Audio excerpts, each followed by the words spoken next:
since the tragedies of September 11th. Here in Eugene, Oregon, as in other parts of the country, fans gather to take part in what has become an American tradition.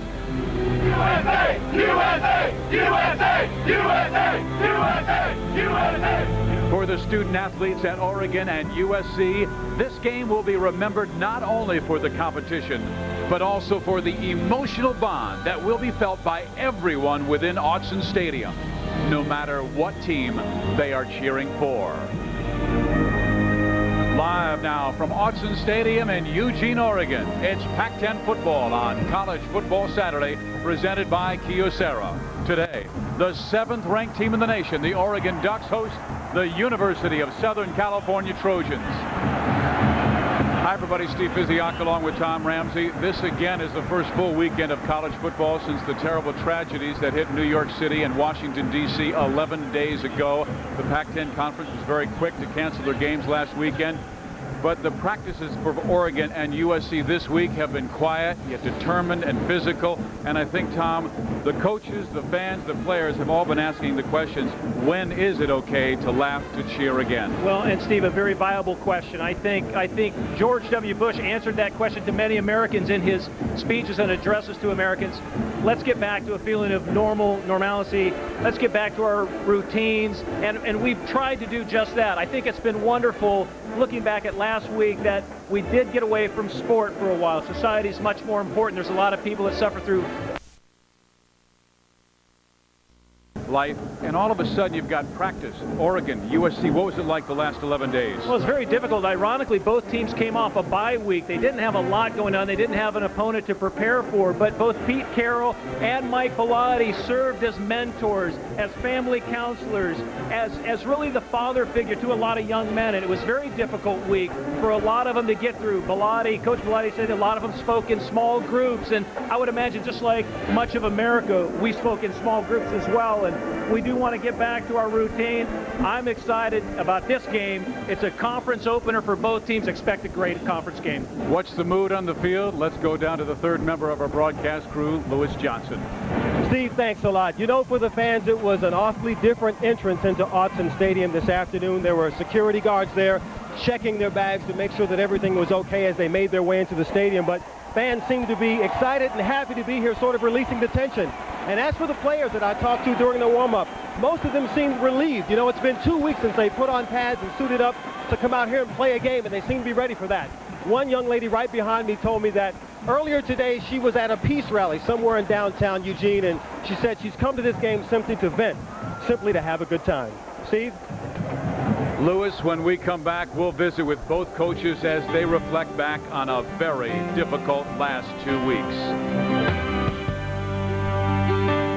In Eugene for College Football Saturday, brought to you by Kyocera. Tonight, it's USC and the Oregon Ducks. It was once said, you may grieve alone, but you must heal together. Perhaps that is what we'll do at stadiums around college football the rest of this season. We talked with Pete Carroll of USC and Oregon's Mike Bellotti about how they've prepared their teams in this very difficult time. You see them a lot in conversation, guys kicking it around and trying to figure out what happened with this and that. I don't know if it's doing different than yesterday, but I know right now our kids surely know what's going on, and it's occupying their mentality right now. It's been a lot of talk in hushed tones and little groups and things. We've talked about it as a team, and I feel like we have to move on. I feel like those tragedies do affect all of us, regardless of whether we know somebody personally or not. And just that it's changed our lives a little bit. And how we respond to it, how we go on from here will be the way we're judged. The question, how long should we mourn, has been on everyone's mind in this country the last 11 days. From the patriotism shown around stadiums this week, that question has been answered. At this time, Duck and Trojan fans alike will now honor those who lost their lives 11 days ago. Oregon has taken the field.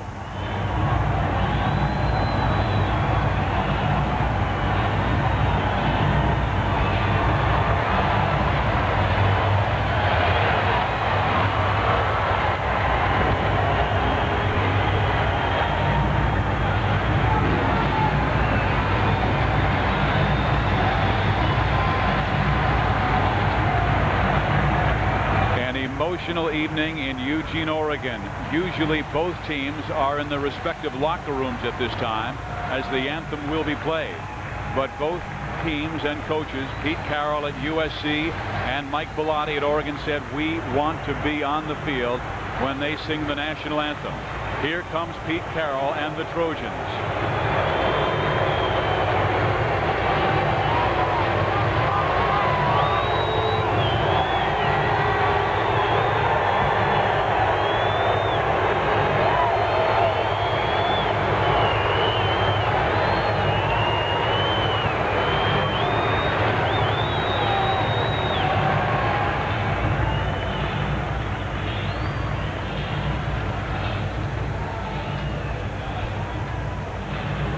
Let's now go to Oregon public address announcer Don Essig.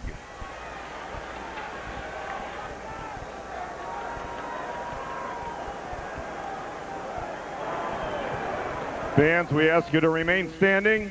Remove your hats for a very special presentation. The tragic events of Tuesday, September 11th have altered our country's landscape and mindset like no event since Pearl Harbor. The terrorist attacks not only touched New York and Washington, but on our way of life and the world, and brought out the best of us as Americans. As we attempt to achieve a sense of normalcy, our hearts go out to those families and friends who have been directly affected by the loss of loved ones, including Michael Selves, Oregon class of '77 and a member of the marching band, who was a chief civilian employee among the victims in the Pentagon. Our admiration goes out to the firefighters, police officers, medical personnel, and civic leaders who've risked their own lives in order to save those of the missing innocent. But more importantly tonight, we come together as American citizens and unite for the challenges that lie ahead. We ask that you honor America and those missing with a moment of silence.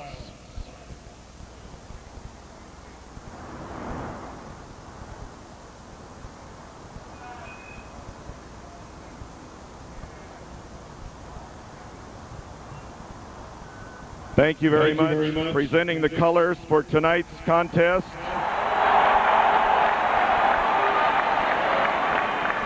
Cadets Aaron Sarber, Joe Snyder, Jason Washburn, and Marcella Marchesano, led by Sergeant First Class John Dinsmore.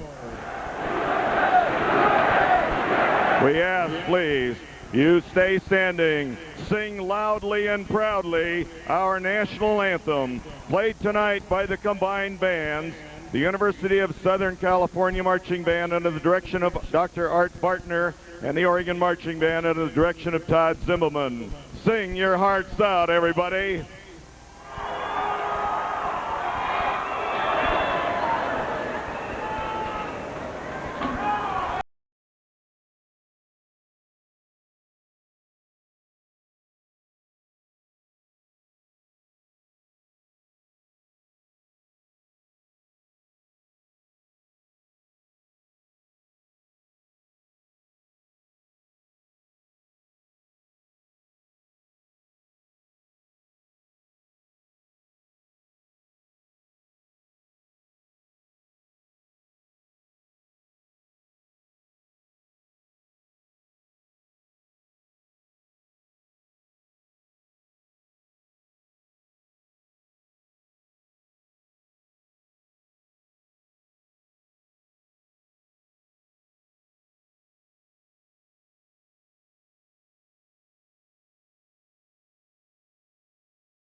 President George Bush said it's time to go back to work. That means on Saturdays throughout America, it's time to get back to college football. We'll come back with Lewis Johnson as he checks.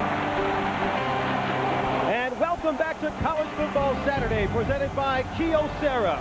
Hello again, everybody. Lewis Johnson down on the field, and as you can see, these fans here are ready for college football. But before the kickoff, let's get you caught up with a couple of big highlights that happened across the country today. A big non-conference matchup at the Rose Bowl today. UCLA hosting Ohio State, 73,000 fans. First quarter, Corey Palm with the 24-yard pass to Ryan Smith. That's a touchdown. UCLA up 7-0. Again in the first quarter, it's Michael Doss blocking the UCLA punt, and watch Ricky Bryant scoop it up for the touchdown. A last chance pass by Ohio State. They can't convert. The UCLA defense too tough all day, and UCLA holds on to win 13-6. Now to the ACC, one of the biggest upsets in college football this season. Florida State traveling to North Carolina, but before the game, signs of remembrance and respect. And then North Carolina quarterback Darian Durant passes to Sam Aiken, a 20-yard touchdown pass. How about that dive? And then a tough day for Florida State quarterback Chris Ricks, picked off by two-sport star Julius Peppers, and North Carolina celebrates a huge win over Florida State. And we will celebrate a return to football in the Pac-10 after this break. Stay with us. The kickoff is coming up next from Eugene.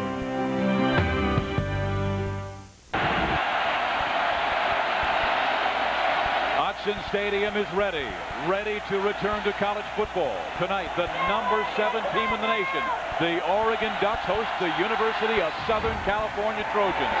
Oregon won the toss, elected to receive. And this is Allen Amundsen, and he is out past the 25-yard line. Oregon unbeaten with a record of 2 wins and no losses this year. Will be led by their senior quarterback from Portland Central Catholic High School, 6'4", 220, Joey Harrington, a Heisman Trophy candidate, 5 touchdowns and 498 yards in 2 games. His backs and receivers, Maurice Morris ran for almost 1,200 yards last year, has only run for 80 this year. Keenan Howery is his go-to guy on the wide side. And the offensive line has been a mishmash, changing spots because of injuries and graduation. Here come the Ducks on first down. And they throw it to Keenan Howery, and he is out past their 35-yard line, very near a first down. Defensively for the Trojans, they have a very strong defensive line. Bernard Riley goes 6'3", 315. Lonnie Ford is their big play rusher.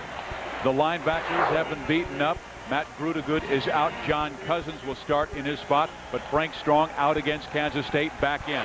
This is their strength, the secondary. Richard, Cash, excellent corners.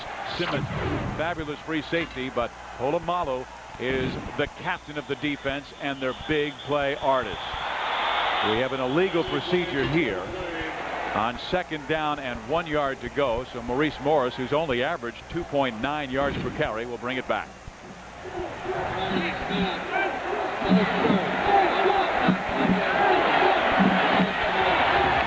This is one of the top crews in the nation. It is Chuck McFerrin, the referee, Art Hines, the umpire, and McFerrin's rest of his crew. But on the 5-yard penalty, it will be second down and 6 for Oregon. And what's interesting, Steve, you said that Chuck McFerrin's one of the best. They got busy during pregame warm-ups. Yeah. SC and Oregon scuffling a little bit as they came out of the tunnel for pregame warm-ups. They had a free-for-all for about 30 seconds. And the catch is made by tight end Justin Peel. First down after the 41-yard line. Mike Pollard, the middle linebacker, on the tackle. Harrington has led his team to wins over Wisconsin by 3 points, and they beat Utah by 14. Well, USC, meantime, simmering after their tough 10-6 loss to Kansas State 2 weeks ago. And that was a tough loss against a tough Kansas State team. First game for Kansas State out of the gate, and I'll tell you what, they showed today. They put up a big score. 64-0 over New Mexico State. A fumble.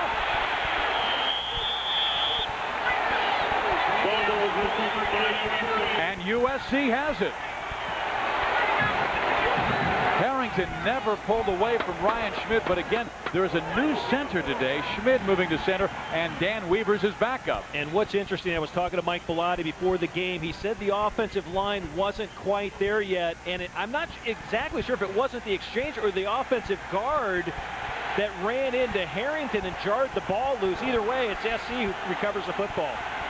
That's been the problem with lack of consistency. Meantime, Palmer has his offense up to the line of scrimmage very quickly. They will throw. And they wanted to get their wide receiver, Kerry Colbert, going. He had only one catch in the first 2 games. Offensively, Carson Palmer, one of the nation's best physically, 410 yards, but no touchdowns this year. He goes 6'5", 220 pounds, and a junior from Santa Margarita High School. Backs and receivers, Sultan McCullough, 1,163 yards rushing last year, and Kelly at 800 receiving. Young offensive line, 4 sophomores out there. Katnick replaces the injured center, Lenny Vandermeer. Flags down. Palmer sacked at the 45.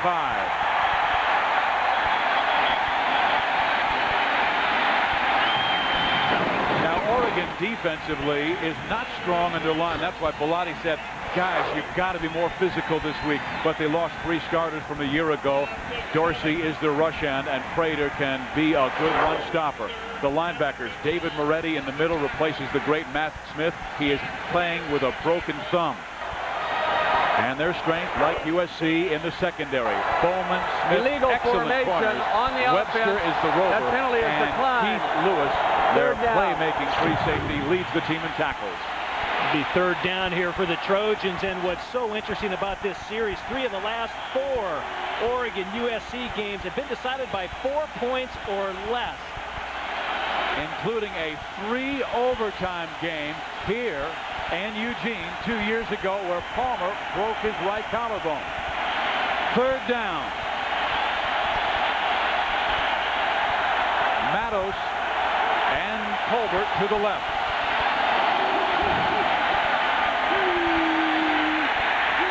Palmer in trouble. Down he goes for a 6-yard loss. David Moretti, a blitzing middle linebacker.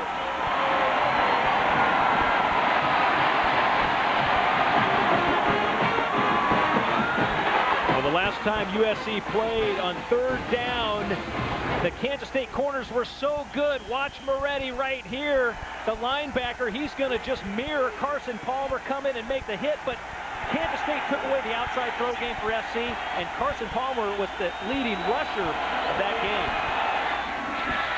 So USC just goes backwards on their first possession, and Oregon has to let it go inside the 10-yard line, rolling near the 5. How about this kick?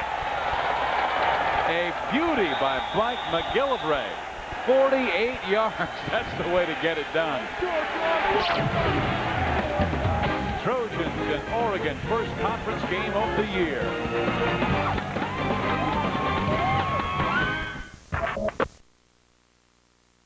Bob Tire Centers. Countless solutions. By Campbell's Chunky Soup. Soup that eats like a meal. By Michelin. Because so much is riding on your tires. By Don't Say a Word, starring Michael Douglas. Friday, only in theaters. And by the Best Darn Sports Show, period. Weeknights at 7:30 and 11:30, premiering this Monday, only on Fox Sports Net. When this season began, the Oregon Ducks were picked to win the Pac-10 Conference. They are backed up, own 1-yard line, going deep. Sammy Parker incomplete, flag down. Chris Cash on the coverage. Speaking to Dwayne Walker, the associate head coach, secondary coach for the Trojans before the game, he said both corners, Cash and Richard, are such good coverage on the defense. 15-yard penalty. First down. Are such good coverage, man, but right there you saw Cash take advantage and bump into the receiver that time. The flag comes out. That's a good call. Referee right on the spot. And And this is a good USC defense. Even though they gave up 340 yards rushing to Kansas State, they only allowed 10 points. And that's what's so remarkable. 10 points out of 340 yards. And we worked that game, and it could have been worse. Somehow they hung in there.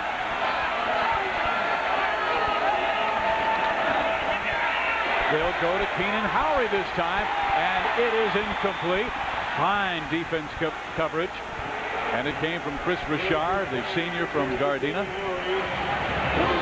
But Steve, that's one of the things you can do with a veteran quarterback, veteran receivers. You can be on your own 1-yard line, take a couple shots deep, and look at how close that one is to completion. A great play that time by Richard on the big playmaker for Oregon, Keenan Howery. How about Harrington going deep left, now deep right? Fouled out on the 15-yard penalty against USC pass interference. Maurice Morris. He's been slow to start this year, averaging just 2.9 yards per carry, but he gets about 5-6 with the tackle made by Cash. And in speaking to Pete Carroll, he knew that Oregon was going to have to run the football. They haven't gotten untracked. Maurice Morris needs space to run. He needs some openings. Taking a look at Pete Carroll on the sideline, he also doubles as a defensive coordinator for that Trojan unit. And he has guys flying to the football. He wanted better defensive speed, and that's why he's got the smaller linebackers, but they're faster. Harrington has it broken up, and there is one of those fast players coming off the edge, Kevin Arbett. Kevin Arbett could probably start at a lot of schools across the country. He's the nickelback for the Trojans. Just escapes his grasp right there. The interception going right through his hands. But Arbett, just great coverage that time. Now for Oregon, Jose Arroyo, averaging just at 37. And Arbett will be back to return it. He stands at his 40-yard line. Oregon has always been strong with special teams, and Arroyo hammers this one. This is his best of the year. Arbett has a chance for a fine return, then slips and falls at the 34-yard line. 56 yards on the punt by Arroyo, 9 yards on the return by Arbett. We are scoreless in Eugene, Oregon. One company makes smartphones with wireless web access. Kyocera. One company provides total document solutions for business. Kyocera. One company creates digital cameras the size of a credit card. Kyocera. One company is a world leader in solar energy solutions. Kyocera. One company does all these things and more to improve our quality of life. One company. Kyocera. Not in the house! You've seen our ads, maybe even called for information. Now the time is right for a fresh look at today's manufactured home. Call 1-800-35-OWNER for a free buyer's guide. Get the latest tips on financing and shopping for a manufactured home. Call 1-800-35-OWNER and get a free video, too. So call 1-800-35-OWNER now or visit our website. Today's manufactured home. Built for living, built for life. This is Bill.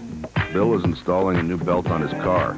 The belt he purchased isn't exactly right, but it seemed like a bargain, and Bill's determined to get it on there.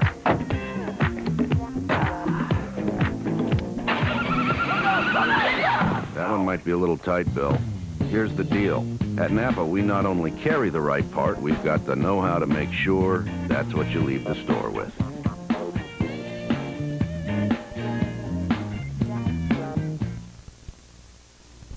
College Football Saturday on Fox Sports Net is brought to you by Pepsi, the joy of cola, and by Les Schwab. Our business is earning your trust.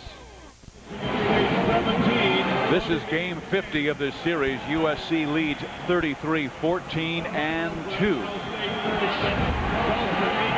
First and 10 is brought to you by Visa all season long on Fox Sports Net's College Football Saturday. Visa, it's everywhere you want to be.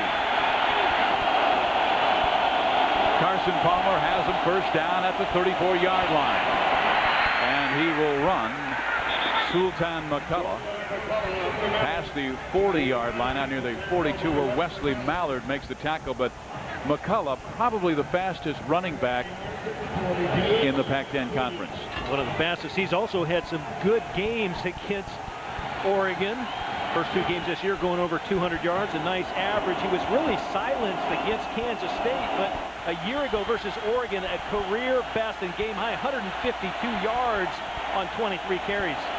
Including a 59-yard run. And that's how far he would go if he takes it the distance here. But he is just trying for the first down and very close to that Visa line. Sultan McCullough, we were telling you, one of the fastest players in college sports, ran a 10.17 in the NCAAs, and he can flat burn it. He used to be a sprinter playing football, and now he says, I'm a football player that can fly. I'm a really fast football player. He can say that. And it is absolutely true. A first down for USC. Matos and Colbert on the near side. No Kareem Kelly for a while. Here is Carson Palmer on the keeper. And you know, this is very interesting. They didn't run Palmer that much last year. We talked to Norm Chow, their offensive coordinator, and he said to get Carson more into the game, he wants to see him run earlier. And what's amazing, you know, you look at their rushing statistics, and McCullough had 207 coming in, and then all of a sudden Palmer had 60 last game against Kansas State, and he's number 2 on their team. Norm Chow felt he had been a little timid because of all the pressure that he's received in Southern California. McCullough wrapped up. Chris Tedderton, his first year starting, replacing Jed Boyce, a former walk-on. And on the note, to follow up on Ken O'Brien, Norm Chow sought out Ken O'Brien. Speaking about Carson Palmer, he sought out Kenny O'Brien, the former great New York Jet quarterback who was Carson's mentor 2 years ago on Paul Hackett's staff, and they had dinner this week just discussing really the advances that Carson's made as a quarterback. Palmer's by himself in the backfield as they spread everybody out. 2 to the left, 3 to the right. High snap, Palmer will run, and he does not get the first down, but there is a flag down at the 50-yard line. Well, that'll show you that a bad snap will lead to a bad play. Carson goes about 6'5", and he had to climb the ladder just to get it. Offsides on the defense. 5-yard penalty. First down. Boy, how lucky are you sometimes? And right there, watch how high Palmer has to go. It was a quarterback draw from the beginning, and didn't see who was offside, but Oregon jumping at the line allows for the first down for the Trojans. Colbert right, Matos left. Carson will be sacked again. And Tom, we talked about the youth in that offensive line for USC, and right now they're playing very young. They are playing young, and right now Oregon's coming off the edge. Wes Mallard's going to come from his outside linebacker spot out here. He comes unaccounted for. And what's interesting, they roll the pocket away, his vision's away. Oh, and you just see how fast Wes Mallard is. Sub 4.4 coming off the corner. He's on Carson Palmer before he knows it. Again, no Kareem Kelly on the field.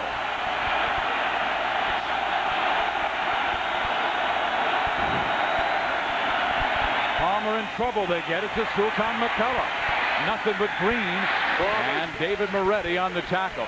Look at the right arm of Moretti, number 44. He has a big black cast on there because of a broken thumb he suffered against Wisconsin. Did not play 2 weeks ago, but he said he was ready to deliver the blow on any Trojan that came his way. Yeah, what's interesting in talking to the Oregon coaches yesterday and today, Mike Bellotti and Nick Aliotti, the defensive coordinator, just there's so much speed on the part of the Trojans. They pose a lot of problems, especially third down and even third down and long. They're trying to get deep, and as long as the ball's in the plus territory, they're awfully dangerous to contend with.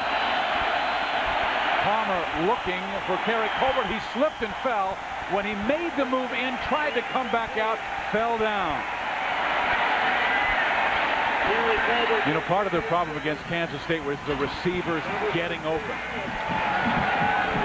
And the receivers didn't help out Carson Palmer against Kansas State, and Colbert that time falling down on his route, not helping him out that time. And SC was out early all day yesterday and today, testing their shoes out.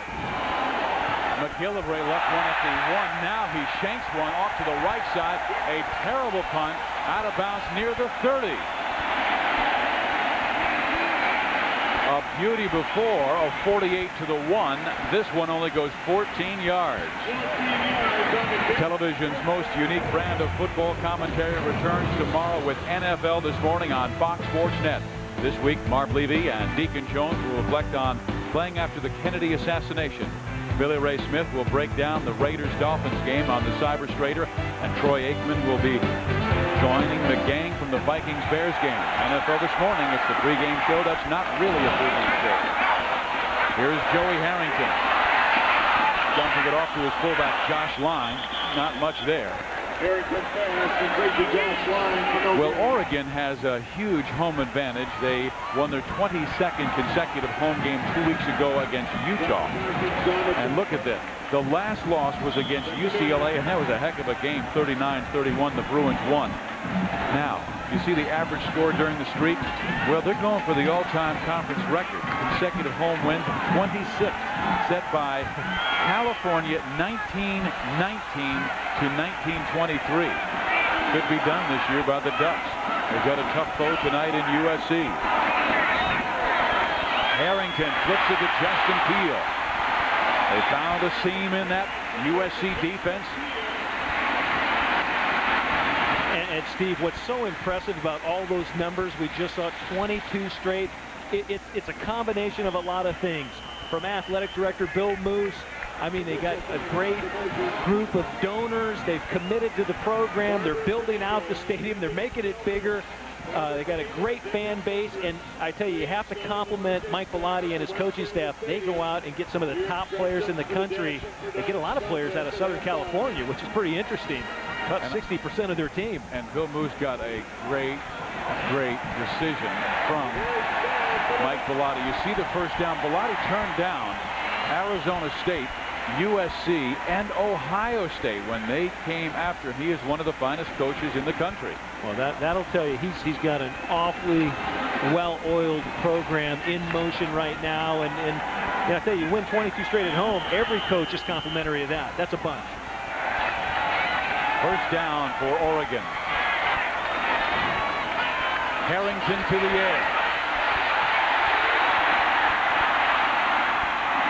You know, they say he's not the fastest, doesn't have the best arm, but somehow he always has the ability to escape and take minus to plus. Well, Jeff Tedford, the offensive coordinator, reminded us what a great leader he is. Tough, confident, but he's got a total feel and command of the offense. Right there, the play was breaking down a little bit. He was able to sidestep the defender and make a positive play out of something that really was set up to take a loss. They call him the general. He doesn't care who receives credit for the team's success. He's the Heisman candidate, though, this year at Oregon.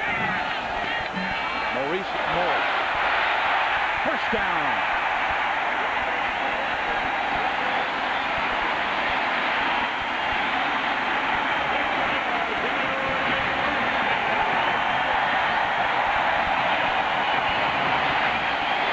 And Steve, one other big number of note is over the last 20 games for Oregon, 18-2 in the last 20, and there were only 5 schools that equaled that. Florida State, which lost today, Miami, Nebraska, Oklahoma, and Virginia Tech. There's a couple national championships in that group of schools there. Well, this is a national championship contender this year. The pass is thrown for Justin Peele and incomplete. Oregon is a team that returned 12 starters from last year's 10-2 team that beat Texas in the Holiday Bowl. They're a national championship contender this year. But the Ducks had to come from behind to beat Wisconsin in their opener and did not exactly dominate Utah 2 weeks ago, so they are still finding themselves as well. Exactly. They didn't dominate, and you know what was funny? Mike Bellotti said, I think people expected, our crowd expected us to win big, but Utah's well coached. They came in. Everyone wants to end Oregon's streak on their home turf. Justin Peel, the tight end, is split out wide right. Flag down. Morris is hammered at the 48-yard line by Ryan Nielsen. Third-year starting defensive tackle from Simi Valley, California.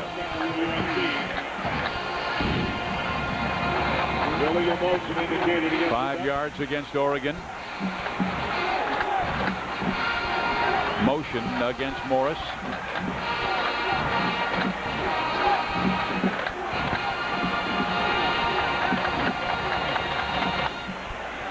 And when you talk about Oregon being a dominant team, the one weak area, if you can talk about weak areas, is offensive line, illegal defensive formation. line. Only 6 players on the line of scrimmage on the offense.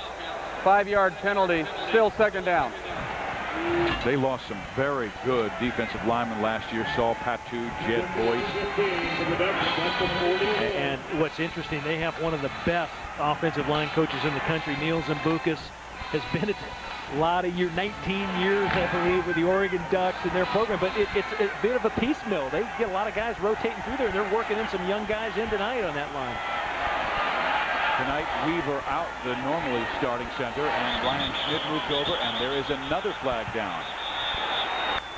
And one of the things that Jeff Tedford doesn't want to see with the motion call here. Dead ball. False start on the offense. 5-yard penalty. Still second down. The further they keep moving back, even though this is a 2nd and long, what you want to do now from a game planning perspective and a play calling perspective, you can't get all 20 yards on 2nd down here. You want to get half of it, maybe 12 yards, set yourself up for a 3rd down. You'd love to have 3rd and short, but Oregon has found themselves in a lot of 3rd and longs in the first 2 games, and it's created about a 19% 3rd down completion rate, which is far below their normal. George Wrightster and Justin Peel, 2 tight ends in the game. Maurice Morris, huge hole to midfield. First down, Ducks. 26 yards on the run, the longest this year by Maurice Morris. Well, Jeff Tedford, the offensive coordinator, must have heard me. He said, you know what, I'll show Ramsey. 2nd and 20, I got the call. I'm going to hand the ball off. Little underneath trap to Maurice Morris. Watch it go. Mo Morris, one of the crowd favorites here, plays so hard, and see him right there, a 26-yard gain. First down, Oregon. It'll look easy. Did they ever? Now it's a USC 35. Ontario Smith in the game, the Tennessee transfer. And he's going to throw it. Wide open. Justin Peel, touchdown.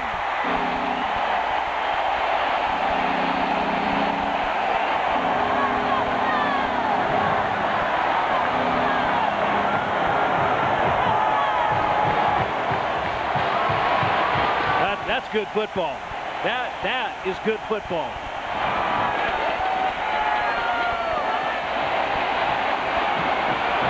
Steve, Oregon can get you a lot of different ways, and when you can rotate in a couple different tailbacks, as talented as Ontario Smith and Mo Morris, and then to have that kind of production. Hey, how about that throw? Yeah, I mean, the DB was closing, and he laid it right into Justin's arms.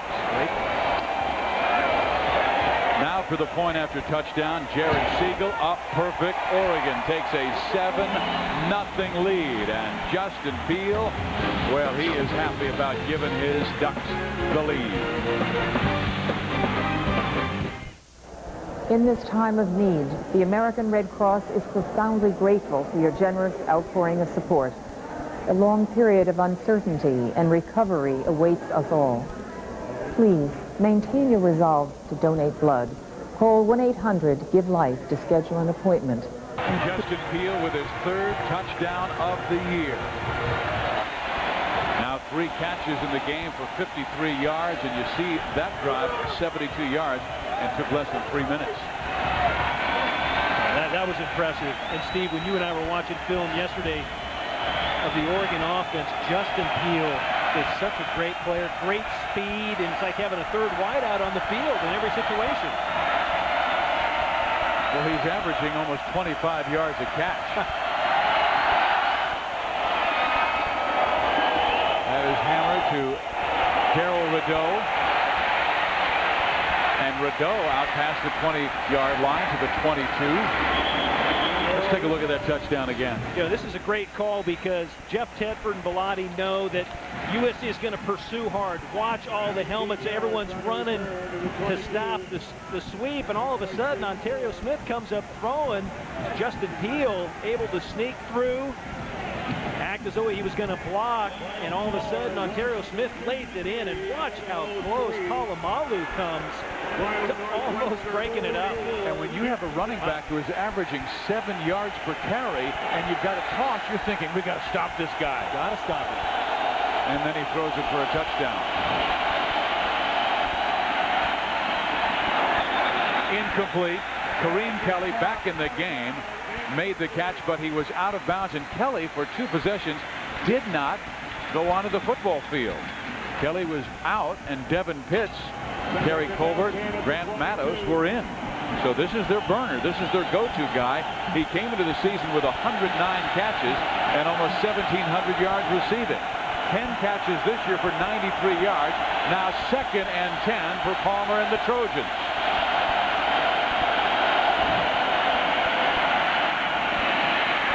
To the 26-yard line. Corey Dickerson, the tight end.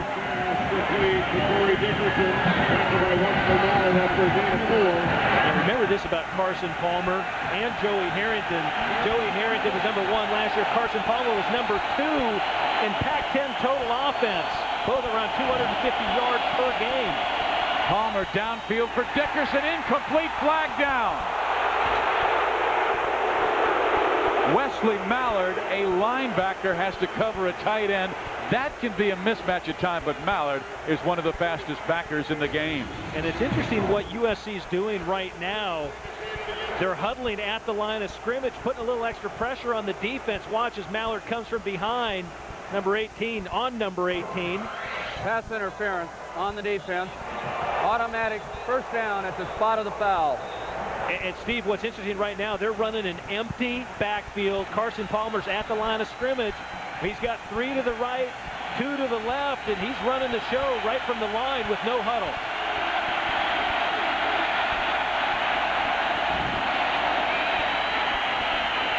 Devin Pitts. Well, this is a lot like the Norm Chow offense we saw at Brigham Young and even last year at North Carolina State. Well, and one of the things you want to look at, if you're playing USC, they possess such great team speed. You'd like for them to be bunched up. Nick Aliotti saying, oh my goodness, they got all these fast guys on the field, and I don't have that fast a guy. They're splitting out Sultan McCullough. And they get the first down. Charlie Landrigan. That's his 10th catch this year. And Chow said Carson has to learn to be patient. Take what the defense will give you.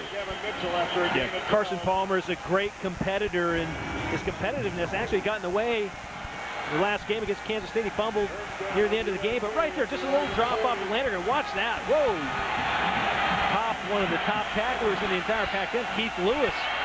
Right there, number 16 coming up to make the hit.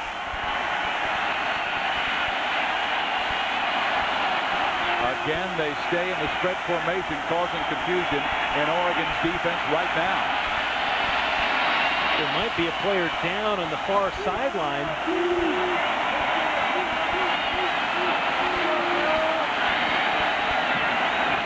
That player is along the sideline at the 44-yard line. And that would be A.K. Keys, a sophomore from Los Alamitos, California, who really is part of their nickel package.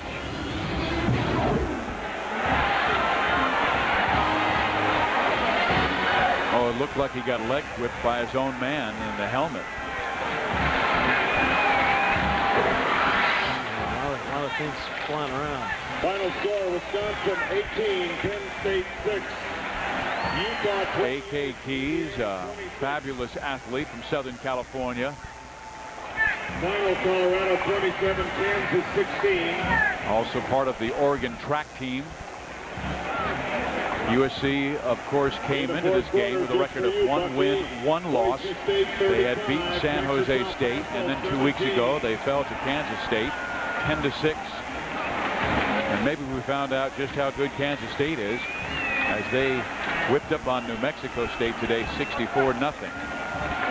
But right now the concern is on that sideline for defensive back A.K. Keys. And Keys, another product out of Los Alamitos High School down in Southern California, same school with wide receiver Keenan Howery.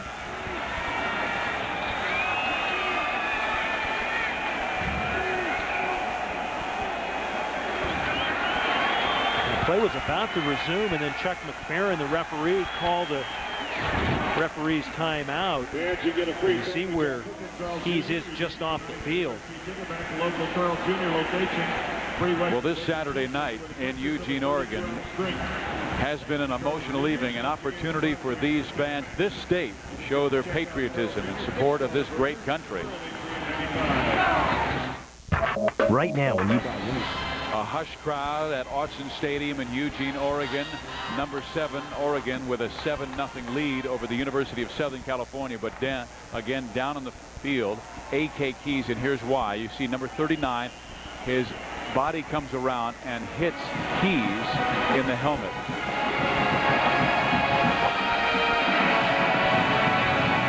It is one of the scariest scenes you will see in college football when any young man gets hit in the head. Very, very difficult time, and all his teammates around him. And what he said, Steve, after all the emotional occurrences of the past week and a half, it's the last thing you want to see is one of your teammates get hurt. Let's go down on the sideline to Lewis Johnson, Tom. Okay, Steve, this is one of those tough moments in college football when you see a player down, not moving, and you sort of wonder what's happening. I walked over just a moment ago and noticed some of the trainers using a cutting instrument, cutting the face mask off of A.K. Keys. They're trying to stabilize his neck, and you may have seen the cart that's come over here. I can tell you that about 2 miles away from here is Sacred Heart Hospital, and ambulances, as usual, are on site, 2 at the east entrance, 2 at the west entrance, and ready for unfortunate incidents like this. Of course, we won't speculate. We have no idea what is happening, but paramedics right now are taking every precaution to secure A.K. Keys' neck and try and get him in a position where they can put him on the cart and transport him to the hospital. As soon as I know a little bit more, I'll get back with you guys. Thank you very much, Lewis.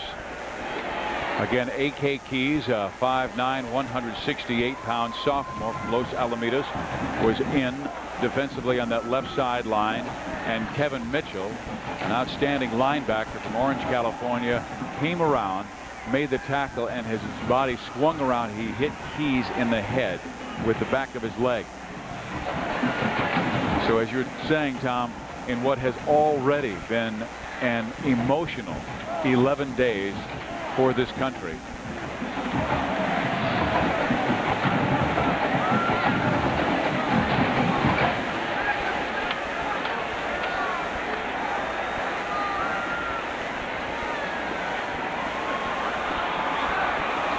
Yeah, nothing.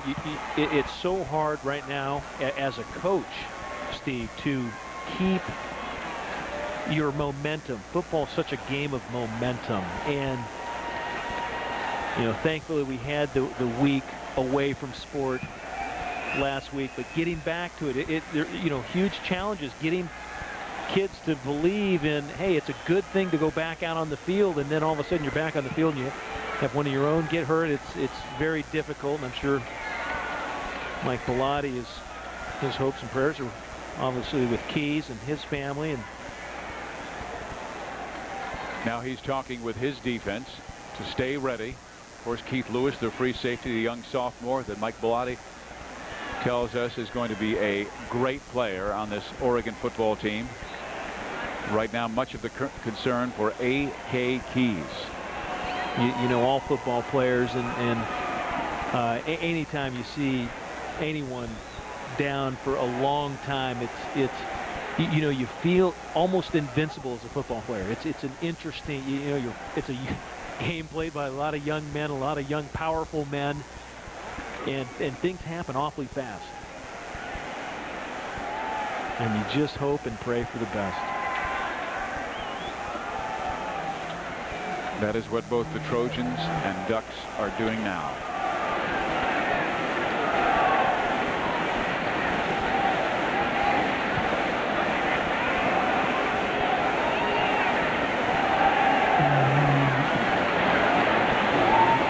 Again, the conference opener for the University of Southern California and the Oregon Ducks. USC with a record of 1 win, 1 defeat. Oregon 2-0. And the Ducks, one of the top teams in the nation. They returned only 4 starters from last year on defense. But the year before that, they returned only 3 and went 10-2, and there are great expectations for this football team.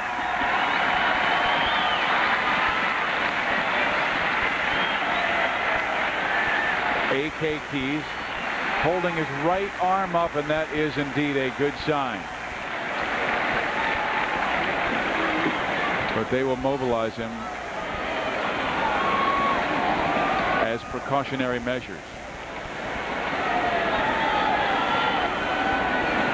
You know, when he went down, a coach was talking to him, and he raised his hand at that time, and the coach put his hand in his hand, and I could see that A.K. Keys was squeezing his hand. And then when he, on his own, raised his fist, just to let the crowd know that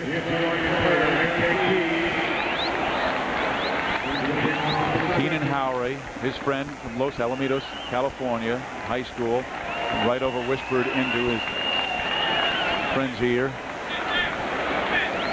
They went to school together at Los Alamitos, and Keenan Howry now has become one of the top receivers in the nation.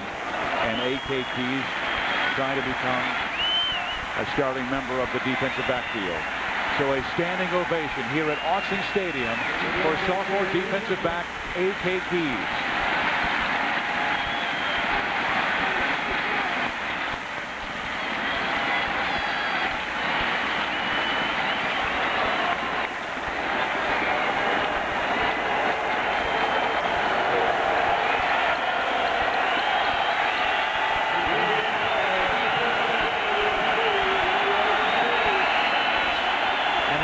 Steve, that the medical staff's taking every precaution and doing a thing in the hospital that's nearby. Now to the field, first down for USC. They run Sultan McCullough, and he is down after a 3-yard gain. Rasuli Webster on the tackle. Tackled by Rasuli Webster after a gain of 2. So now they again do not huddle, and McCullough will sprint out to be a wide receiver right side. Now with Keys out, this will hurt a depleted defensive backfield. Palmer fires. Incomplete. Intended for Kerry Colbert. Kevin Mitchell knocked it down along with Rasuli Webster. And those two guys you just mentioned, 22 Webster, 39 Kevin Mitchell. Vic Aliotti, the coordinator, loves them. Third down. Palmer steps up and fires. He has Colbert for the first down. Kerry Colbert out of bounds near the 22. He stepped up in that pocket and waited for something to come open, and right in front of him was. And that's what makes Carson Palmer such a great player. See how he ended up buying time in the pocket, moving his feet, moving up in the pocket, as you said, Steve, letting the rush go by him, and once again he's right up at the line of scrimmage barking signals. Again, 5 split out, no tight end. And there's Corey Dickerson for a gain of about 2, maybe 3 yards. Dickerson, a former outside linebacker and defensive end. And this is Norm Chow. He loves this kind of game. It's a controlled West Coast style, but with no running back.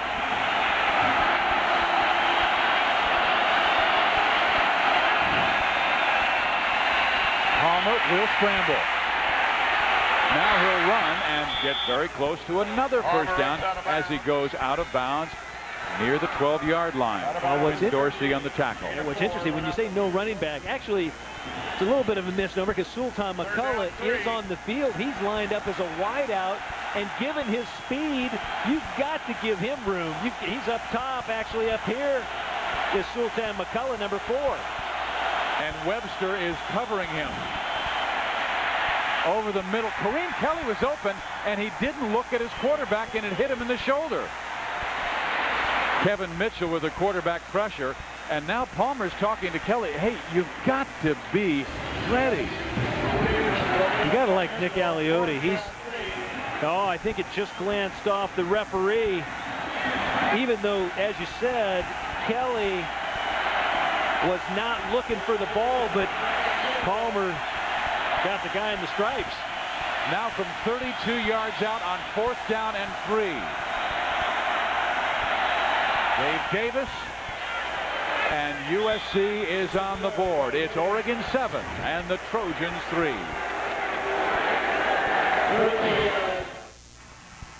Let's go down to Lewis Johnson. All right, Steve. Well, obviously very busy here on the medical front for the Oregon Ducks. First of all, right behind me, you'll see cornerback Rashad Bauman, who is having his left ankle retaped. He was on the bench before A.K. Keys went down. All the medical staff left him to go and tend to Keys, but he's got a tender left ankle right now. They've decided to tape him back up. He had ice on it. They think he'll come back in the game shortly. Now for the update, the latest that we have on A.K. Keys, the cornerback that was taken out of here on stretcher to Sacred Heart Hospital a few moments ago. We understand that there is concern about his vertebrae, but the good news is that all of that drama we saw, which is planned, taping him down, was precautionary. He can move his fingers, he can move his hands. Those are all good signs, but they'll check him out at the hospital to be sure. See? Thank you, Lewis. And here goes Oregon on offense. Maurice Morris with a huge hole on the left side, and Morris gains about 5 yards before Simmons brings him down. 1.5 minutes remaining before the second quarter. And once again, you see the speed of that USC defense. It looked like Mo Morris had a little bit of running room. And all of a sudden, the door was closed tight by the pursuit of that Trojan defense.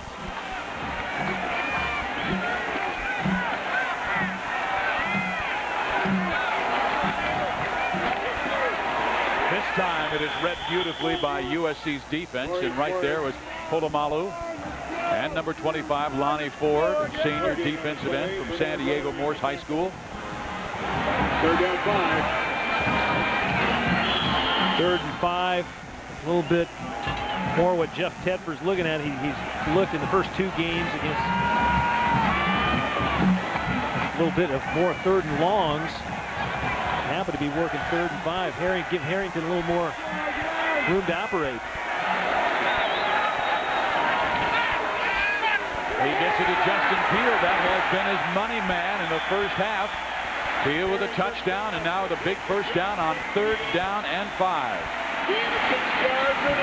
Peel is such a steady target to throw to, and interested in asking Harrington about Peel. Peel came into the program a couple years ago, kind of a not a super confident guy, kind of, well, I don't know if I can run with the big dogs, and all of a sudden here he is running with the big dogs. 24 catches.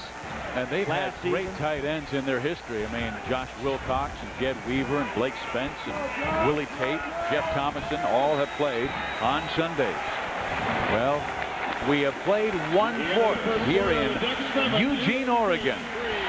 It is Oregon by 4 because of a touchdown pass from running back Ontario Smith to tight end Justin Peel.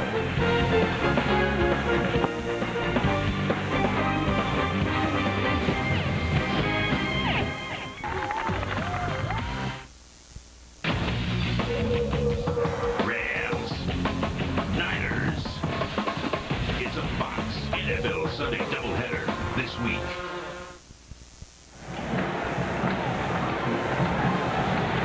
Pac-10 opener for USC and Oregon. Ducks leading by 4. Steve Physiak along with Tom Ramsey. We watched UCLA beat Ohio State today, and they were talking about Bob Toledo being the king of the razzle-dazzle. But Mike Bellotti, he has a lot in his bag of tricks as well. They have a big bag of tricks, and it was a great call. Ontario Smith throwing to Justin Peel on a little sweep and throwing it deep, and Oregon is so good on offense. And when you look at their 22 wins, Steve, that they've had in this stadium, averaging 37 points, that tells a lot. Well, they give it to Maurice Morris, and he gets about 3 or 4 yards. Close to the 46. After by Frank Strong. Yeah, they really have quite a bit of offensive punch. You have Morris, you have Harrington, you have Peel, you have Keenan Howery. You have a lot of different options, a lot of different players to spread the ball to. And what's interesting, you know, SC not huddling up, that would really, if you're Oregon, you want to allow time to burn off the clock. You want to utilize the clock some, knowing that they're not huddling when they're on offense.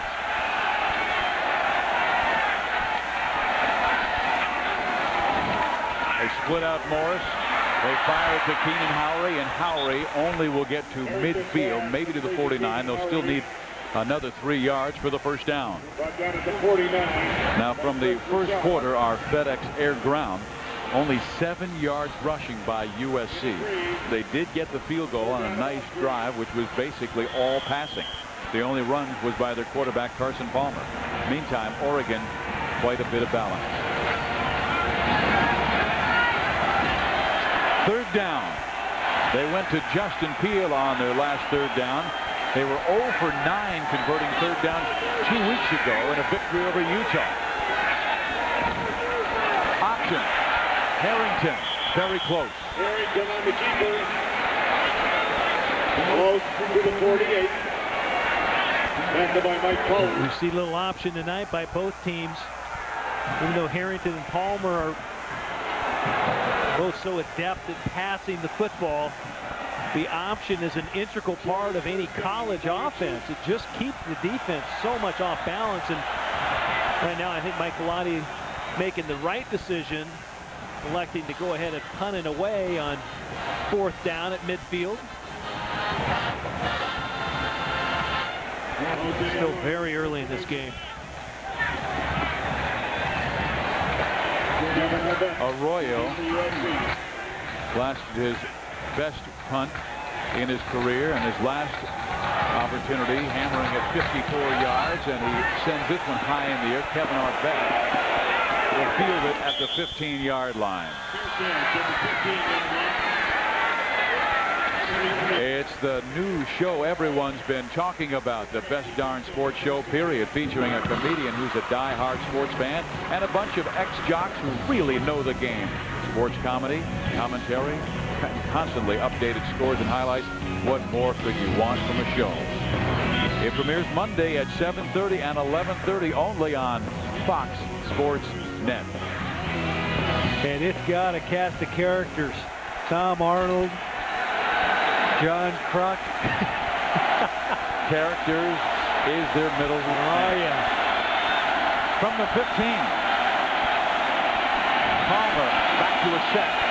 And Grant Mattis, who was shut out 2 weeks ago against Kansas State with his first reception and his 6th this year. Interesting that Mattis did get shut out after having a good first week against San Jose State. He's a big target.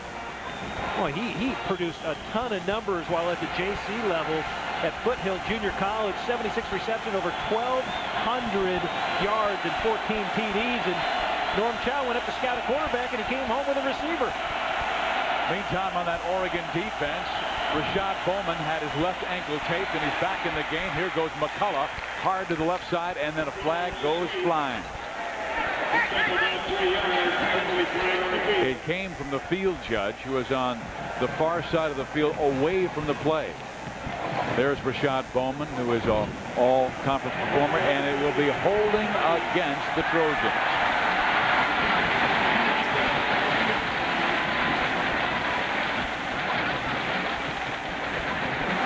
Boy, you don't want to have those kinds of penalties deep in your own territory, because this place is hard enough to play in, but when the crowd gets into it and you're stuck in your own end, watch out. Illegal block in the back on the offense. Again, that crowd of 41,698. Next year, they will expand Autzen Stadium to 54,000. It has become the place to be on a Saturday night.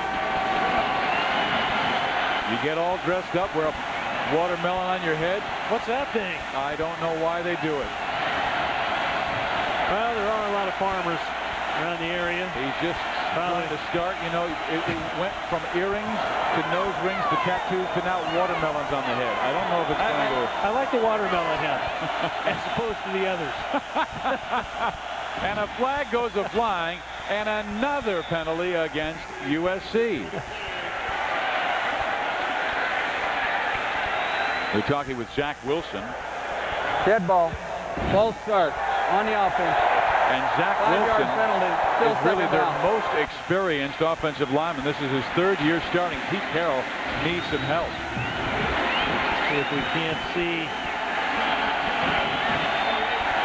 Keep an eye on him right there.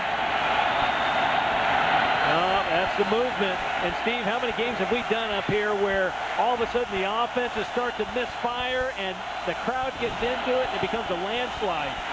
Sultan McCullough cut down by the gangrene defense. Steve Smith, number 6, left cornerback right there.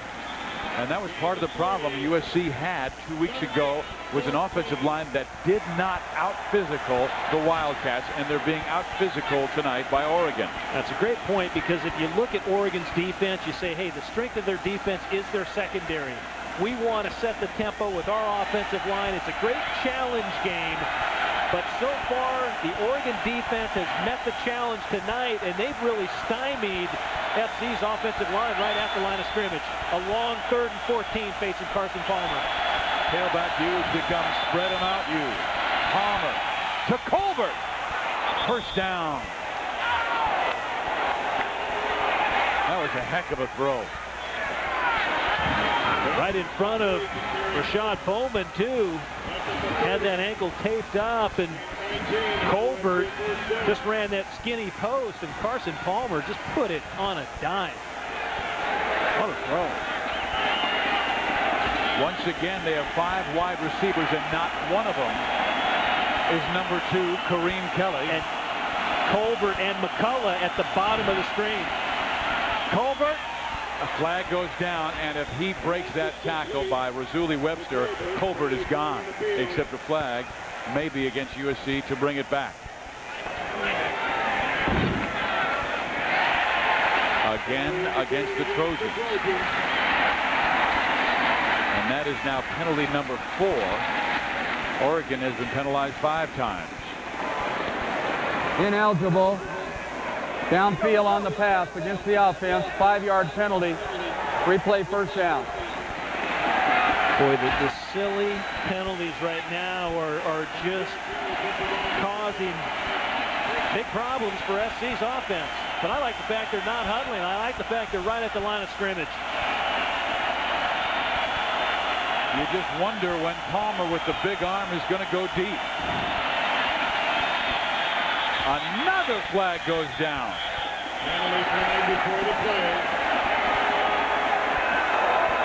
Dead ball. False start on the offense. 5-yard penalty. Still first down. You know what's really interesting about this, Steve, is that when we talked to Norm Chow, I asked him, hey, are you going to go silent count?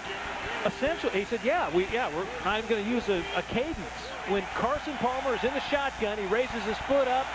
The center looks back at him. He snaps the ball. There's Norm right there. Norm Chow, the great assistant coach from BYU and at North Carolina State a year ago, and such a master of offensive football, but you're not even barking signals. This is the 4th penalty on the drive. The blitz. Palmer's got to have somebody open. He loops it to McCullough. Incomplete. Great coverage by Webster.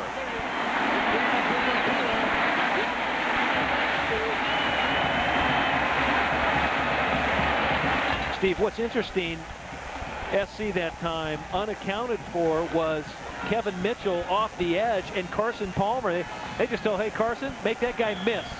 And he steps up and just kind of gives him a little juke. And, I mean, you talk about number 3 on both sides making some plays.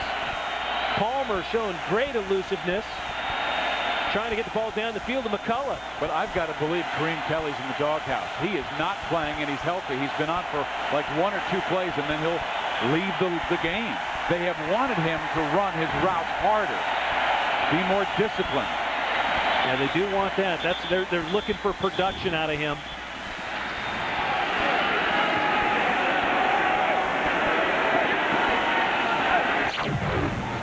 Well, I wonder if they were concerned about some of his comments earlier this week about wanting the deep ball.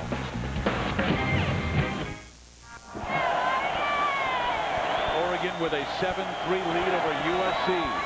They face a second down and 20 situation. Darrell Poston is the running back. He is a true freshman from Edison High School.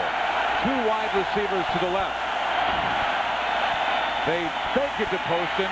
Palmer throws it to Alex Holmes, and Holmes gets good yardage. He goes out of bounds near the 32, so they'll still need 8 on 3rd down. That's a heck of a play by Keith Lewis.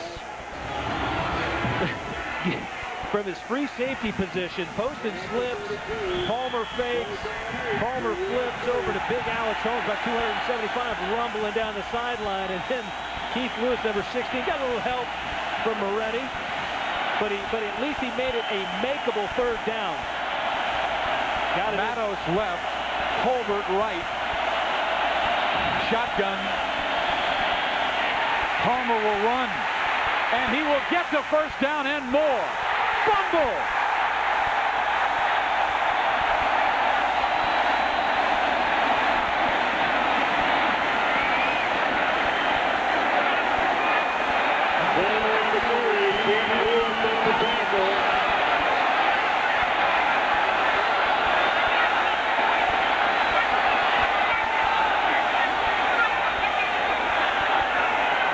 Wow. USC recovers. And Steve, what's interesting, Pete Carroll said it best yesterday when we were talking to him. Carson Palmer doesn't practice getting hit in practice. All of a sudden, he gets racked again by Keith Lewis, number 16, the free safety. Ball that comes out. Looks like Rashad Bowman had it at the bottom of the pile, but somebody ended up fighting for the rock at the bottom of the pile and came out with it. But Palmer gained 17. That was his 2nd fumble of the night. The last was on the exchange from center. A great scramble by Palmer that time, even though he fumbled.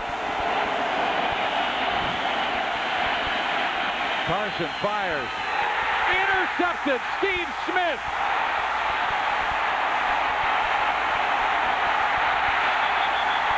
To the 30-yard line.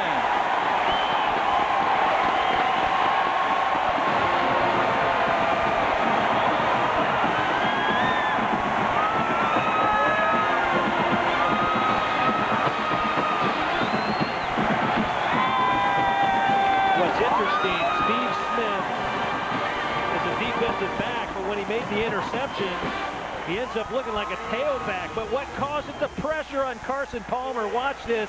The pocket starts to collapse. Palmer gets hammered as he throws, and he throws into a zone coverage. Steve Smith reading the play, comes in and makes a great play.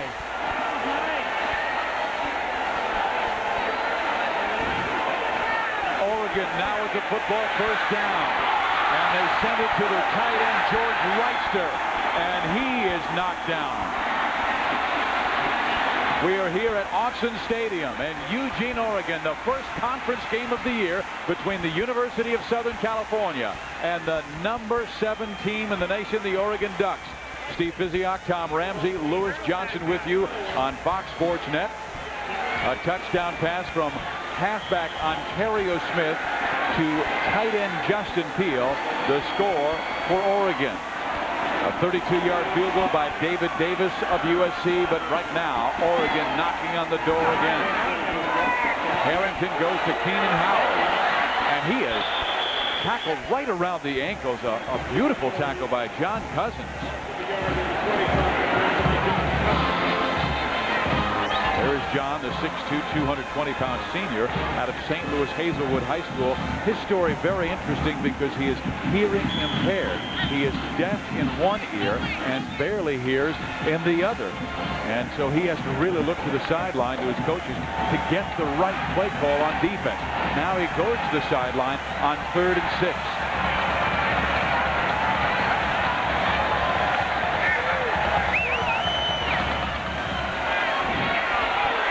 Morris.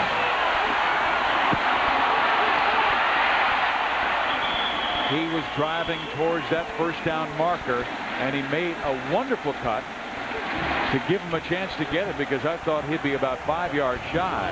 And what's interesting about this Trojan defense, Steve, they can lock up right here, man for man. They negate the line of scrimmage, and your receivers right there. And watch, we'll slow it down just a little bit. They're trying to get the matchup with the linebacker on Morris, and they have it. But then all of a sudden, the corners are the guys that end up making the play on Maurice Morris. That's good football, good defensive football by the Trojans. Well, they'll bring on Jared Siegel again. He is 3 for 4 this year. He missed from 47. This one will be from 38 yards out, right half, and he pulls it to the right side. So USC turns them back and stays within 4 points with 7 minutes and 15 seconds remaining in the first half.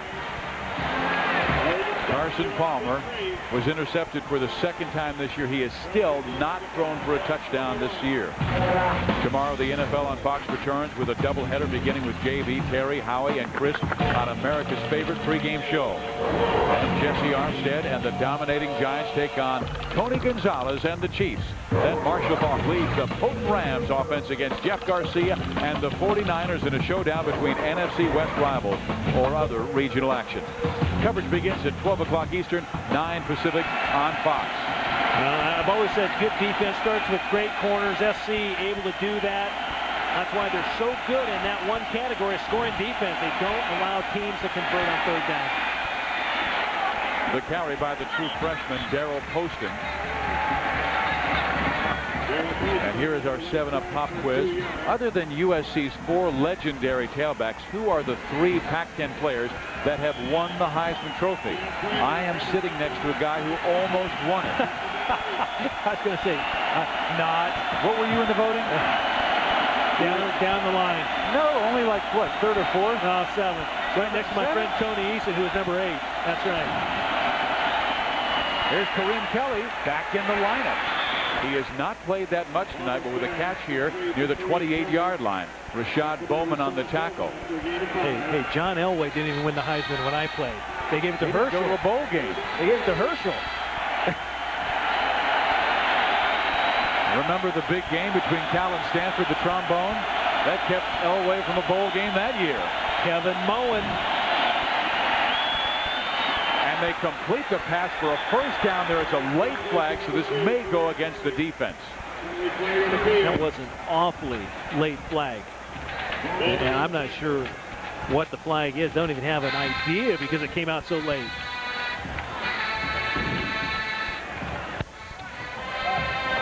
Holding by the defense of an eligible receiver 10 yards from the previous spot. First down. You know, Steve, I was laughing. You brought up that Cal Stanford play. What was so funny, we were just talking about that the other night. That probably the most requested play in all of college football ever. It's unbelievable. Hey, how about this? 1st and 10 is brought to you by Visa all season long on Fox Sports Net College Football Saturday. Visa, it's everywhere you want to be. We'll call it the play. Palmer changing up at the line of scrimmage. He may have noticed something in the Oregon defense. He'll run out of the I formation. Poston is in for McCullough. Poston fumbles the football. He got it back. All of a sudden, Sultan McCullough will come in off the sideline to replace the true freshman. Well, Wayne Moses, the running backs coach for the Trojans, wanted to give the young guys some reps, but right there, I doubt he'll get many more tonight. Laying it on the carpet. McCullough was just out to get retaped. That's why Poston was in for 3 straight plays. Now, Sultan off to the right side. And they will throw to Kelly, and the pass is off target. 3rd down and 11. Carson Palmer talking to Kareem Kelly. And what was interesting when we worked the Kansas State game, Steve, I said a couple times, Kareem Kelly had a couple openings. If he made an extra, just an extra shake move sometimes or a double move, he could create separation.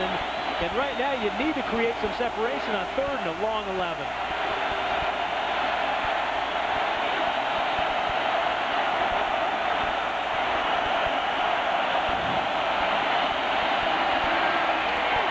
They go to to the tight end, Corey Dickerson, and they get the first down. That's a nice throw and catch, a nice route run that time by Dickerson, who lined up in the slot and just ran essentially just right over the middle, just a square in over the middle. Gave Carson Palmer a good target. Palmer threw it in, low and away, completion and first down for USC.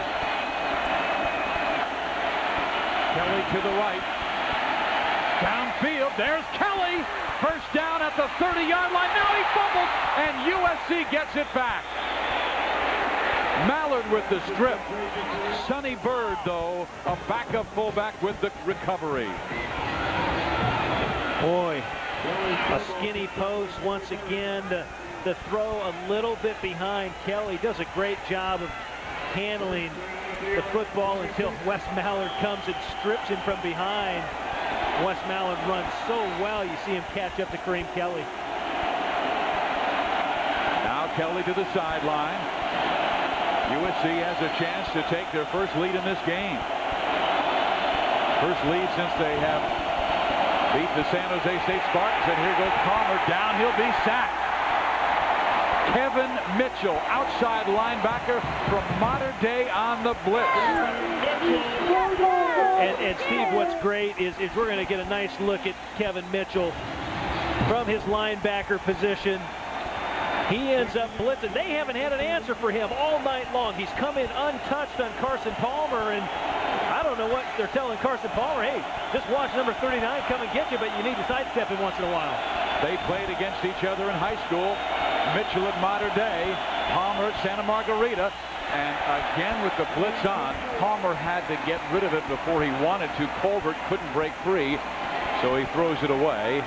And it will be third down and long. And what I always like when we sit with the coaches, we ask the coaches, hey, what player is a big impact player for you? And Nick Aliotti raved about Kevin Mitchell, 5'11", 212-pound linebacker. Come on! That's not a big linebacker. But he's been in Carson Palmer's face all night. Third and 20. Mallard showing blitz. Now he stays. Palmer steps up and fires and completes the pass to the 26-yard line, and Corey Dickerson well shy of a first down, but it may pull them within field goal range. That's a good decision by Carson Palmer. You face a third and 20. You know they're playing a great big zone defense against you. They're dropping 8 guys into coverage. Take what they give you and at least allow yourself a shot at a field goal, which they're doing now. And the other good thing they've done in this drive is they've kept Oregon's offense off the field. 3.5 minutes remaining in the first half. The field goal attempt will come from 43 yards out.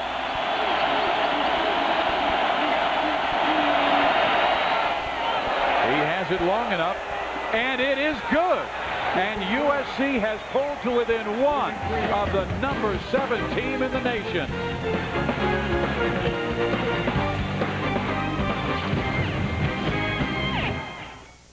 Who's going to invent the sequel to the internet?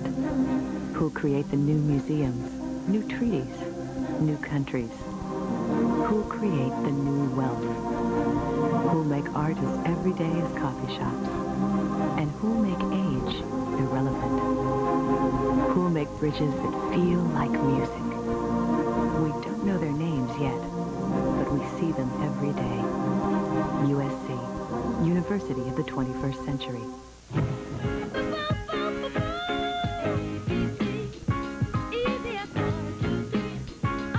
Getting a bigger flame broiled cheeseburger can't get any easier. Get a tasty single cheeseburger for just 49 cents, a double for 99 cents, or a triple for $1.49. Now for a limited time. Stop by Burger King for a great tasting deal. All you have to say is single, double, triple.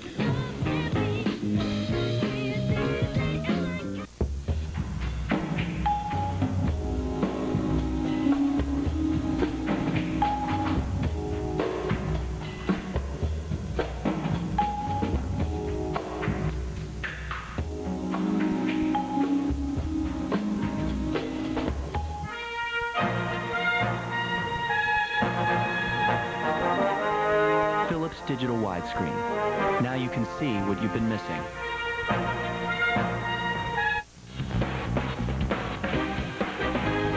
College Football Saturday on Fox Sports Net is brought to you by Kyocera, one company, countless solutions. And by FedEx. Shipping at FedEx, it's fast, it's easy, and it just got cheaper. Steve Physiak, Tom Ramsey, Lewis Johnson with you at Autzen Stadium in Eugene, Oregon. A beautiful evening of football.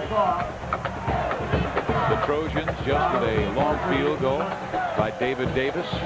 And after missing a field goal and missing an extra point last week against Kansas State, remember they lost by 4 points. So critical. They pull within one here because of 2 field goals.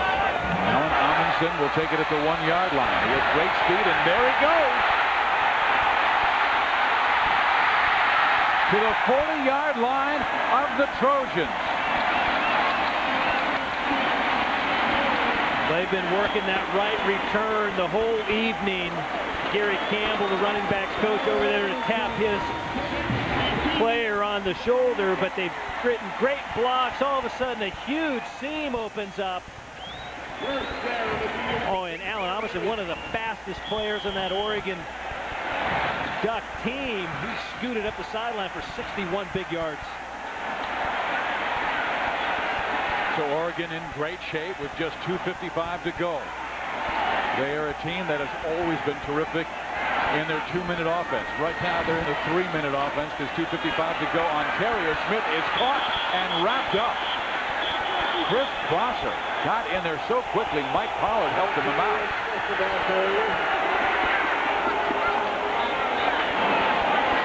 These guys were These guys were scrapping before the game tonight. They got into a little scuffle in the pregame warm-ups on one corner of the field near the locker rooms, and right there, Ontario Smith didn't want to go down, but Prosser and a few of his buddies said, "Nah, we're gonna toss you down."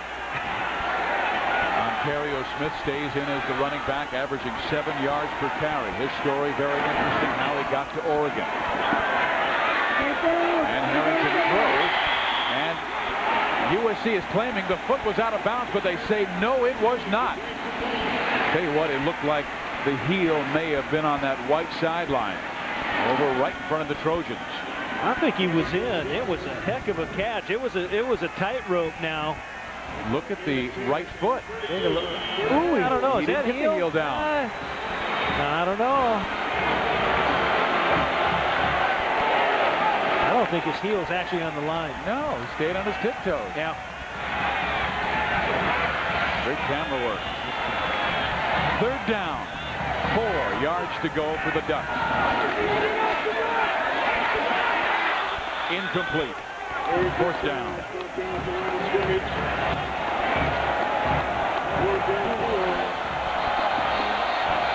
We are here at Autzen Stadium in Eugene, Oregon. The conference opener for the University of Southern California and the Oregon Ducks. Steve Physiak, Tom Ramsey, Lewis Johnson with you on Fox Sports Net. Oregon, the number 7 team in the nation, has a touchdown on a pass from Ontario Smith, a halfback, to tight end Justin Beal, and Davis with 2 field goals for USC. Oregon going for it on 4th down. Harrington in trouble on the blitz. He is down at the 32-yard line. Kevin Arvett on the corner blitz. Kevin Arvett is a football player. That's flat out, gives it his all, great team player, and just a wonderful blitzer, as we just found out. And as Joey Harrington found out, over there talking to his second team quarterback, Jason Fife, number 12. But taking only 1 minute off the clock, they have given USC plenty of time to claim their first lead of the game. 67 yards away. Palmer. Intercepted! Steve Smith! Goodbye!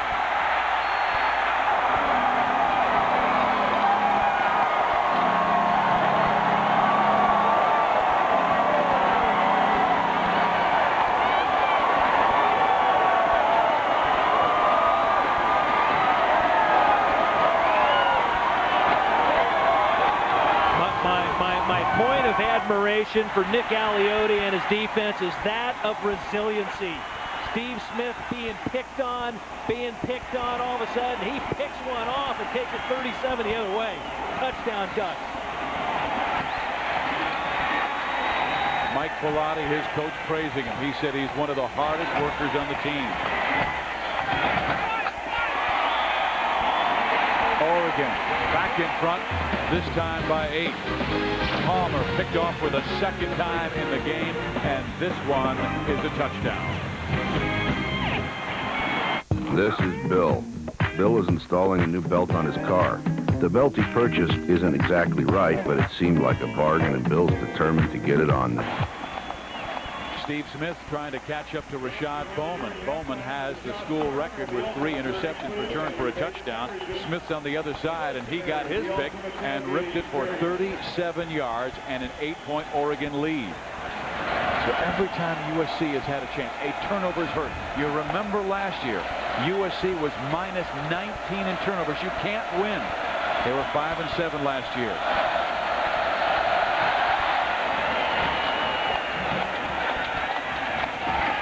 USC from the 2-yard line. Darryl Rideau.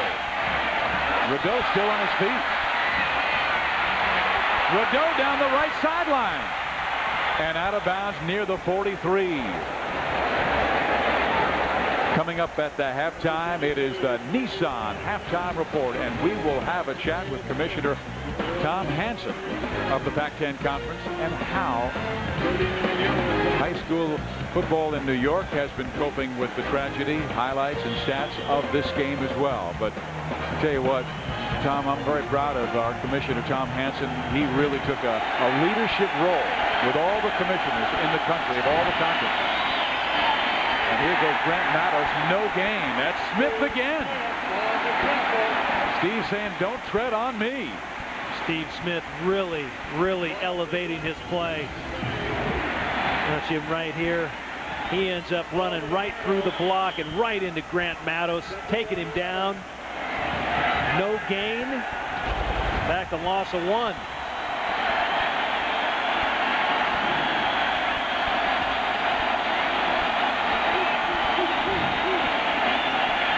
Sultan McCullough. Boy, this is a little like 2 weeks ago where they went away from the run. They tried to pass the football against Kansas State. They did not run very well after McCullough ran for 167 yards in their opener against San Jose State. He only has 18 yards on 7 carries ran. You know what's interesting, if you're USC, you have so many talents on offense. You have Kareem Kelly, you have Sultan McCullough, you have Grant Matos, Dickerson, and tight end. You got to get all of them incorporated into the game. Right now, you don't care who makes a play. 3rd and 9, someone has to make one. Looks like they're just going to run the clock out. McCullough will gain a couple to the 46, but that should be the final play of the first half. USC decides not to take a shot after they were within 1 and had the football with 2 minutes to go and threw it, picked up by Steve Smith and run back. We'll be back with the Nissan halftime report right after these messages.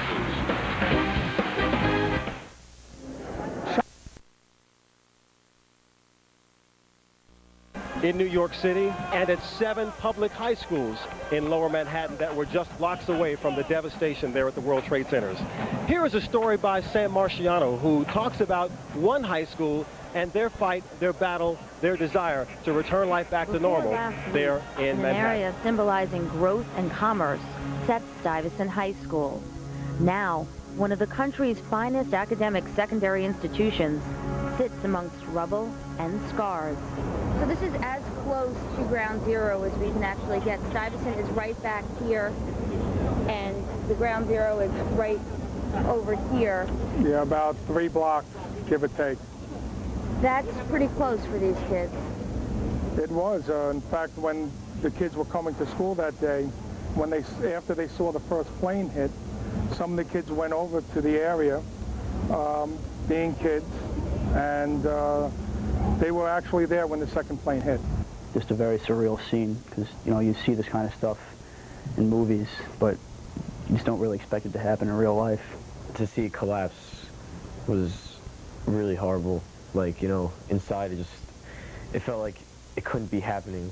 The giant debris cloud that was coming down the street, and everyone was running down the street, and they were trying to evacuate us in an orderly manner, but seemed kind of impossible when everyone was running from the smoke, and it was just a crazy scene. Right now, a lot of their innocence has been lost. I had kids who saw people jump to their deaths. I saw people actually saw people hit the ground when they jumped. It was something very horrible. And what they need to do is get back to life.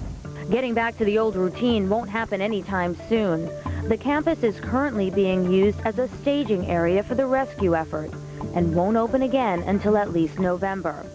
In the meantime, the 3,000-member Stuyvesant student body Thursday began to attend classes across the river at Brooklyn Technical, its academic adversary. Athletics have to regroup as well. In another gesture of everyone pulling together, the Tech football team has agreed to share their practice field and facilities with their rival. With what's happened in this country in the past week, this is, you know, what has to happen now. You know, people got to help each other. Everybody's been affected by what happened, and it's unfair to be selfish. You know, everybody's got to make sacrifices, and we're no different. However, while Brooklyn Tech gets ready for its next game, Stuyvesant's season remains in limbo. We had high hopes for this season. We had a lot of kids returning. We have a lot of seniors on our team, and they're the ones I really feel bad for because they really looking forward to making the playoffs. We all hope that our season will continue, and I know some of us have wanted to play later on in college maybe, but really these past 3 years, and including the beginning of this year, have been a big time in our lives, a big part of our lives, and you know, I'm not ready to give it up yet. For the Stuyvesant football team, the desire to play is not entirely out of love for the game, but perhaps the need to cling to something familiar while coping with the tragedy they witnessed. Football is, in the long run, not that important. But for me, it is very important. I love playing football. Also the bond I have with these guys and the other guys on the team. You know, I love these guys like brothers, and the fact that this all may be over just because it's like that, you know, it's no good. The main thing we're trying to do is just get back to normal and try and do the things that we do if this never happened, and just do the same kind of things we were doing before any of this ever happens. If we can get our season going again, that would be the biggest victory, better than any championship. 13-6 lead over the University of Southern California Trojans. Steve Biziak with Tom Ramsey. We started this game talking about two prototypical quarterbacks, both 6'5", 220 pounds, Joey Harrington and Carson Palmer. And sometimes to be a great quarterback, you have to do what it takes, but not allow your team to get beat. Right now, Joey Harrington is doing those things, and Carson Palmer is not. You got to be tough. You got to be confident. You got to be resilient. And Carson Palmer, what he needs, Steve, he needs to make a touchdown throw. More than anything, I see him pressing a little bit, and they're pressing as an offense. They haven't had great run production in the first half. A lot has been on Carson Palmer's shoulders, and in Norm Chow's offense, a lot of no huddle. They've been at the line of scrimmage quite a bit. They've been throwing it an awful lot. Palmer has now gone 10 quarters without throwing a touchdown pass this entire season. Here's the first quarter. Harrington gives it to Ontario Smith, and he throws for the touchdown. I was going to say you'd expect Joey Harrington to throw the touchdown, but no, Ontario Smith, the tailback, finding Justin Peele in the end zone, and a great throw. And here's the first of Steve Smith's interceptions on Carson Palmer. Steve Smith jumping in front of it, making the play. And watch this play. Jumps in front of Grant Barros, takes the ball 37 yards into the touchdown, and it gave them a big 14-6 lead. And hey, when you look at the stats, Steve, the rushing yards pop out at me. For USC, 28 rushing yards. That has hurt them over and over because right now they're relying solely on Carson Palmer. Yeah, right now they have to find a way of getting that football to number 4, Sultan McCullough, because he is so dangerous. Go Ducks. Go USA. It's 14-6, Oregon over the Trojans of the University of Southern California. Pipe down, Nancy. It's a Fox NFL Sunday doubleheader this week. Introducing the best damn sports show. I think Porky Pig would agree. The best damn sports show, period. Premieres Monday at 7:30 and 11:30. Beyond the Glory takes you inside the life of Roy Jones Jr. Beyond the Glory, tomorrow at 8 on Fox Sports Net.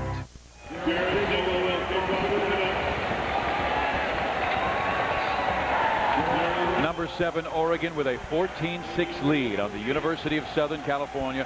We are ready to start the second half. We do have an update on A.K. Keys, who was taken from the field on his stretcher. He does have feeling and movement in his fingers and toes, but he was taken to a nearby hospital to check on him, and we'll try and update you on that situation as we receive the information.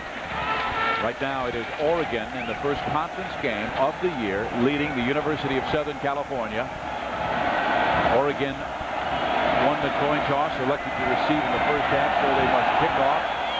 And it is important for the Trojans to come out successfully in the first 5 minutes of this second half. Oh, and what a hit.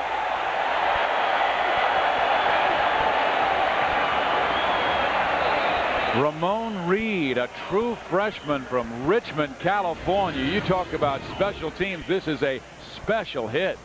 Boy, high speed, high impact. Man. That Ramon Reed, inside linebacker, and he's not the one down. There's another duck that's down. There's Reed, number 36. That was Keith Lewis, who is their starting free safety. You might remember they've lost A.K. Keys in the game. Rashad Bowman went to the sideline, left ankle sprain. He had it wrapped and came back. Wow. So you want to play football. Man. Carson Palmer comes out at quarterback. Completed 15 of 24 in the first half. He will run McCullough, and McCullough for a short gain up past the 25. Let's go to Lewis Johnson. All right, Steve, thanks a lot. Well, I caught up with Pete Carroll of USC as he came out of the tunnel and asked him about some of his priorities for the second half. And he said, first of all, he want to make sure they mix up the run and pass a little bit more here in the second half. Wants to make sure they don't give up any big plays. And I asked him about Carson Palmer, who you mentioned, who's gone 15 for 24, 139 yards, but no touchdown passes so far this season. And he says he's not concerned. He thinks that Carson Palmer will get himself on track. In a moment, I'll give you an update on A.K. Keys.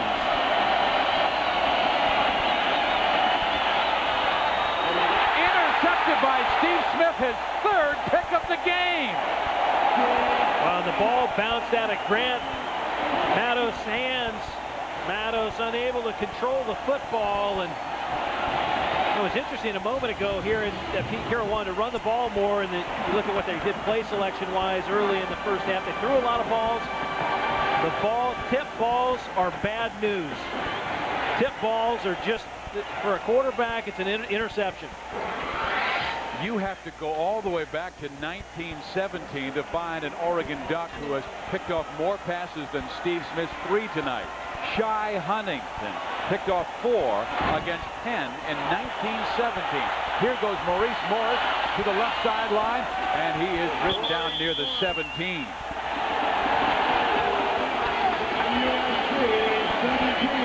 Let's check out Maurice Morris, who ran for 44 yards in the first half. Mo Morris was effective.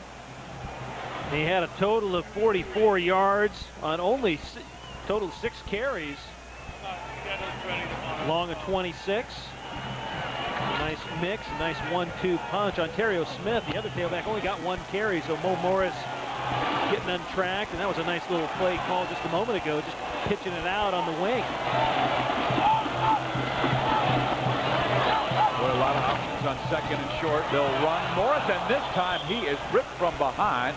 Wonderful tackle by Mike Pollard and Lonnie Forbes. First half possessions for the Oregon Ducks. The fumble, the punt, then the touchdown on Terry Smith to Justin Peel. A punt, a missed field goal, and then out on downs. But the pick by Smith was their other touchdown. Yep. Now looking at that, you know, that's not an impressive drive chart. The one drive when Ontario Smith hit Justin Peel was quite a play, but this is where Oregon is so dangerous down in the plus territory. Harrington down the middle, Justin Peel, his second touchdown of the night. There is There's a flag down in the end zone. And I believe it's going to be a personal foul late hit on Palomalu after Peel caught the ball. But this is Harrington, Peel, quarterback, tight end, right on the same page. They get cover two, Steve. They know right where they're going with the football, and there's a helmet-to-helmet contact. That's why the flag came out. Touchdown is good. Dead ball, personal foul. Low to the helmet on the defense. Half the distance to the goal. Polamalu was guilty of that last week when he led with the helmet on a punt return by a Kansas State Wildcat, Aaron Lockett, way before Lockett caught the football. So Oregon trying to take control of this football game now pushes the lead to 14 in the mistakes by USC on 3 interceptions by Carson Palmer. Well, on 3rd down and 6, Harrington gets his first touchdown pass of the night, going to his favorite target, tight end Justin Peel.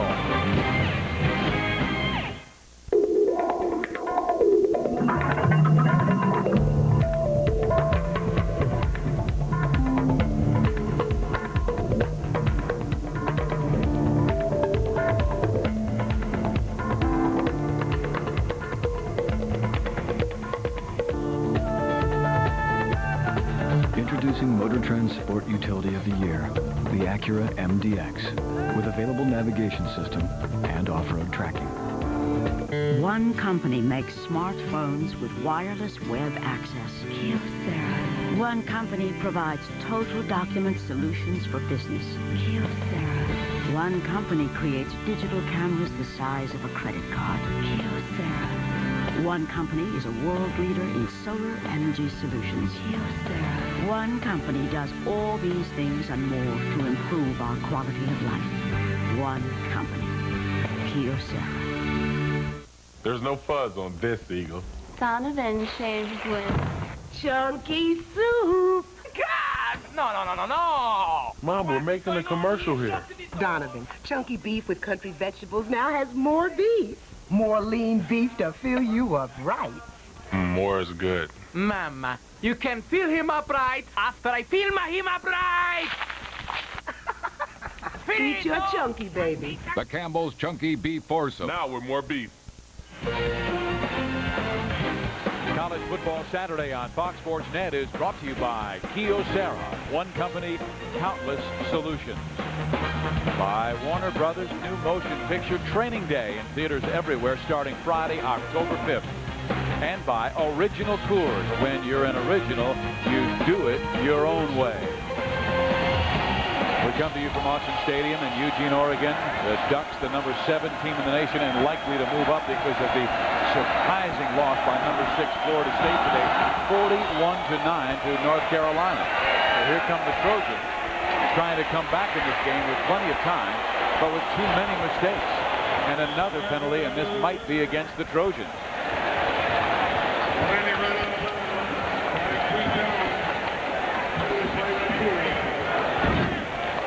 Kevin Arbett, the Trojan that brought the kick up the sideline. Sure enough, Steve, as you said, illegal use of hands against the Trojans. On the return, illegal block in the back on the return team. 10-yard penalty from the spot of the foul. First down. But that accurate scoring drive, Oregon 3 plays, 24 yards after the interception of the Carson Palmer throw. Justin Peel, his second catch of the game, one from Harrington, one from Ontario. Smith, Steve Smith, once again with his 3rd pick of the night. Wow. An important drive for USC if they're to have a chance in this game. Kareem Kelly back in the game. Palmer, play action pass, firing downfield, and it is intercepted. Rashad Bowman. Palmer has thrown his 4th interception of the night. Now they're saying it was juggled, incomplete. But Palmer is being very, very stubborn with his decision making. When it's not there, he is forcing it. You know what's happening here, though? He's actually throwing the ball where he needs to. Kareem Kelly was the player he's trying to get the ball to. Kareem Kelly right here, you gotta get back to your quarterback. drive right back down at him. Rashad Bowman just making a break on the football and making a play. Good call by the officials. One said it was Oregon ball. Chuck McCurran said no. So they go to Devin Pitts, and he will catch it and get the first down as Steve Smith, the leading candidate for Defensive Player of the Week in the Pac-10 Conference, rips him down. Smith with 3 picks, 1 he returned for a touchdown. And Steve, we were speculating some why Kareem Kelly was held at some of the first half.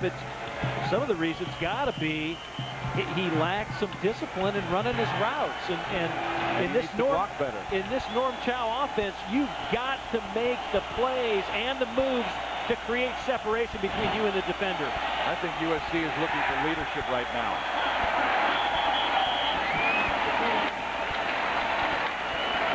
Chris Tedderton on the tackle. Again, USC running for barely 30 yards in this game. Oregon, 3 straight home games to start the season, beating Wisconsin, beating Utah, and now handling USC with a 21-6 lead. Flag down. You know, Carson Palmer came into college football with great credentials, one of the finest high school quarterbacks coming out of Santa Margarita High School. But when you look at his career, start on the offense, 5-yard penalty, 2nd down. One thing jumps out at you, Tom, and that is 26 career touchdowns and 30 career interceptions.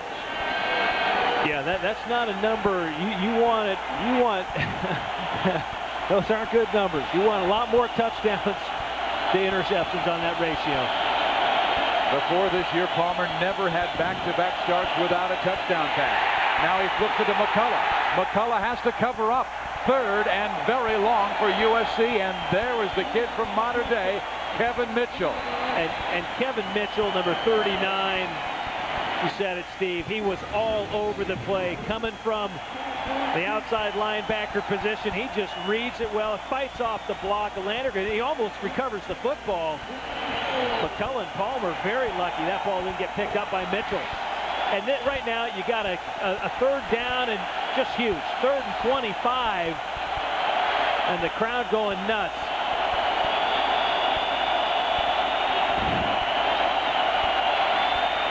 Palmer rolls away from trouble. Now he'll run but be cut down.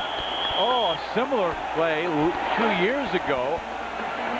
Palmer suffered a fractured collarbone, staying in bounds too long, and he almost got clipped at the ankle. Well, he got hammered, and Landry throws a block on Moretti. He gets hammered, and then Rashad Bowman comes and just upends Palmer. And 2 years ago, 1999, USC was at Autzen Stadium. Michael Fletcher was the safety with broken collarbone. Keenan Howard, they gave him room up the middle. He gets it to the 47-yard line.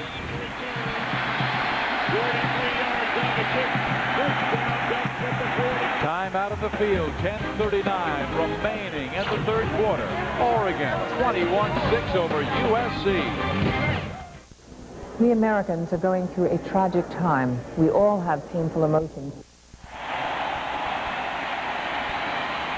Oregon trying to go 3-0. 1-0 in the Pac-10, and our Coors Pac-10 scoreboard. Stanford with a 10-point lead over Arizona State in the 3rd. Washington State, Jason Gesser with 4 touchdown passes, the Victory River Cow. UCLA, outstanding defense. Their defense shut out Ohio State. Their score was on a block punt.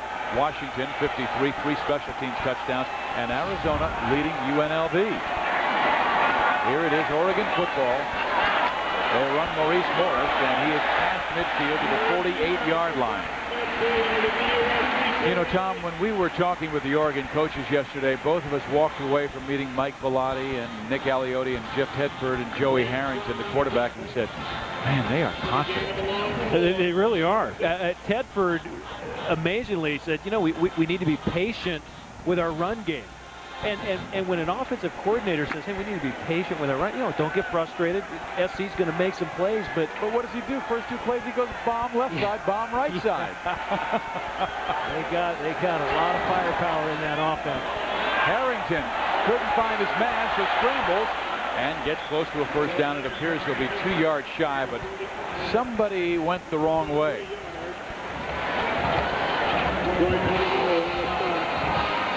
Joey Harrington keeping the play, making a positive out of it.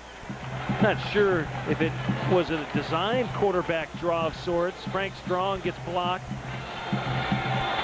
Jeff Tedford.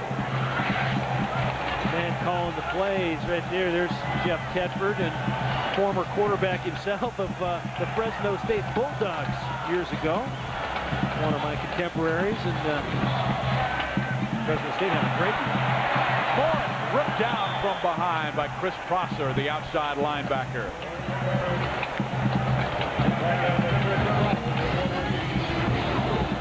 Boy, that is a good tackle. Even though he came in high, able to lasso him down. Prosser, real good speed right there, showing good speed because Maurice Morris is as fast a back as you'll find. Morris over 1,000 yards a year ago.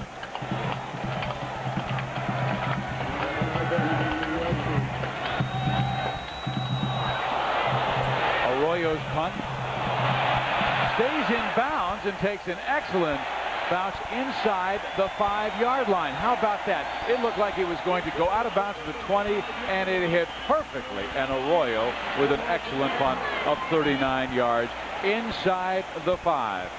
Well, we asked the question on our pop quiz, other than USC's 4 legendary tailbacks, who are the 3 Pac-10 players who have won the Heisman Trophy?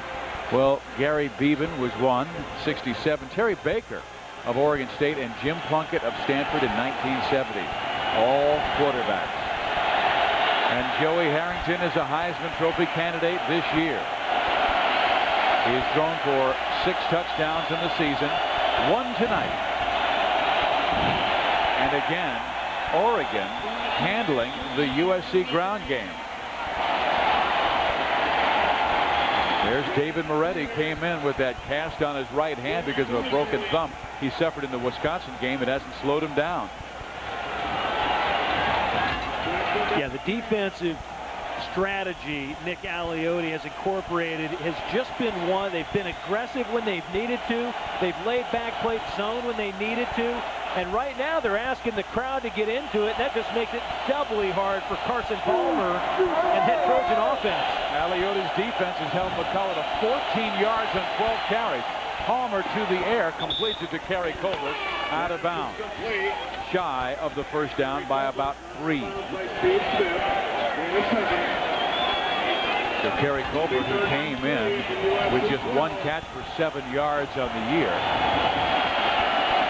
You know what's interesting, Steve, is 3rd and 3 here coming up for the Trojans. But when your defense isn't the most talked about thing on your team, obviously Oregon and their offense and Harrington are talked about quite a bit. The defense really, they say, hey, you know what, we're going to step it up. We're going to get noticed.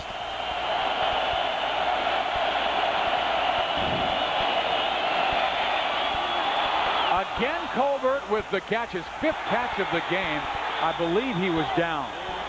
And it will be a first down for USC. Stephen Moore on the tackle, a 5'9" sophomore.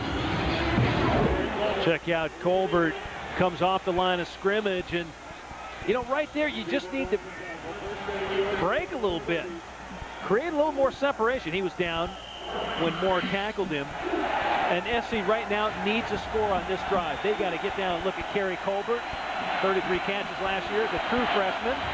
5 catches for 64 in this game. Again, no Kareem Kelly on the field. McCullough, nothing. Let's go down on the field to Lewis Johnson. All right, Steve. Well, Autzen Stadium is famous nationwide for its crowd noise, and nothing is different tonight for this big game here. You know, the USC Trojans tried to prepare and practice for this loud noise. They had music, or I should say noise, piped into their practices the last 4 or 5 practices, but I don't think anything can simulate what we have here. I saw a guy with a decibel meter here earlier. He was reading about 108. That's about the sound of an extremely loud rock concert. Unbelievable, Steve. And Lewis, the other thing that USC can't simulate is Oregon's talent. Their defense has done an outstanding job against a potentially exciting USC offense. On the offense. That's a good point. 5-yard penalty. Still second down. And the noise and the defensive pressure has created a lot of mistakes for this Trojan offense tonight. They've jumped. They've done a lot of things, and one of the problems right there is facing Mike Pilati since '95 at home. Look at Oregon, 32-6. Washington, UCLA having good records at home as well. Palmer on second down, dumps it off McCullough. McCullough, great move. He's off to the races. They will not catch the fastest man in the Pac-10 Conference. Touchdown, Trojans.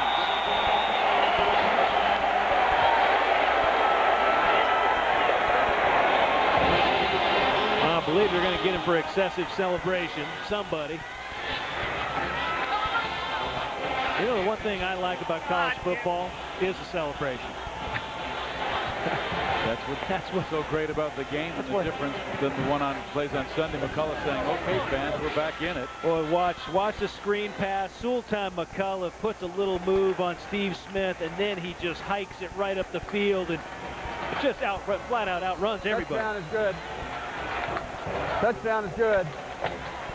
Dead ball, unsportsmanlike on the offense. Rams, how would you play this now? Maybe this will take it away, but they are down. They had 6 points. They now have 12. That means they are 9 away. Do you go for the extra point or you go for 2? Right now you have to kick it, especially after the penalty right now. You have to kick it, and then you worry about getting the ball back as soon as you can. There's still a lot of time left on the clock, but if you're Pete Carroll and USC, you're happy you scored on that drive because you had to get some momentum there. Davis has 2 field goals on the night from beyond this distance. He sends it on, and perfect. USC's back in the game, down by 8 as Sultan McCullough on a 75-yard dash, and Carson Palmer's first touchdown pass of the year.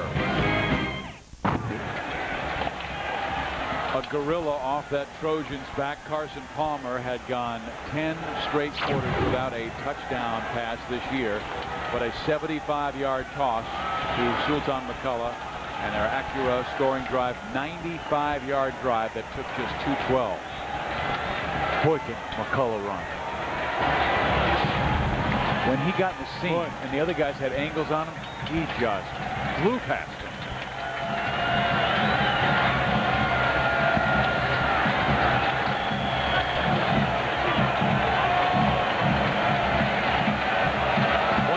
Minutes and 11 seconds left, plenty of time. A fumble by Oregon, and now they break free, and down the left sideline is Oregon. Sammy Parker inside USC territory to the 40-yard line. Wow, Steve, that's amazing. The bobble on the return allowed all the coverage to collapse inside. Watch that little move right there, and then Sammy Parker able to just take it up the sideline. Remember, he's a reserve wide receiver. Looked like he stepped out of bounds a couple times. He did.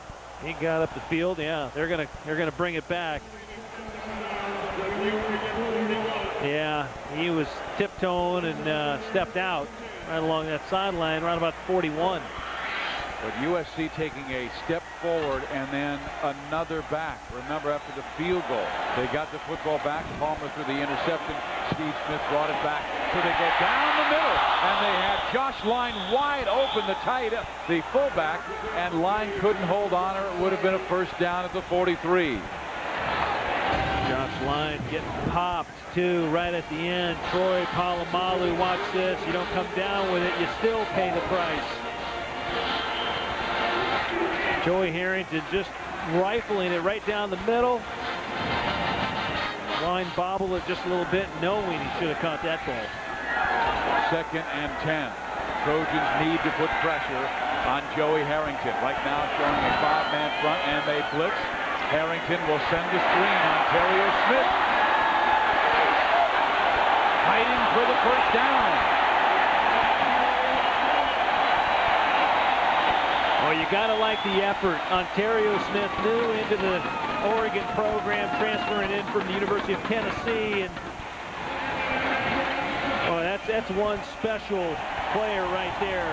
Mike Bellotti said he was awfully fun to watch when he had the ball in his hands, just because of his effort alone. Great balance and toughness. Watch him. He's still driving forward. There's 11 white shirts. Man. Started his college football career signing with the national championship Tennessee Volunteers. Ran for 189 yards and 4 touchdowns as a freshman, but didn't like it. Wanted to come back west. Incomplete. Justin Field, the intended receiver, at the 31-yard line. The coverage came from Chris Prosser. And credit Gary Campbell, the longtime running backs coach of the Oregon Ducks. He stayed on Ontario Smith, and Ontario actually had told Coach Campbell I'm going to be a Duck. I'm going to be a Duck. And then he went down to Tennessee when they were celebrating their national championship of a couple of years ago. And he said, well, I think I'll be a volunteer. And then he volunteered to come back to Oregon. Yes, he did. 2nd and 10. There is Smith.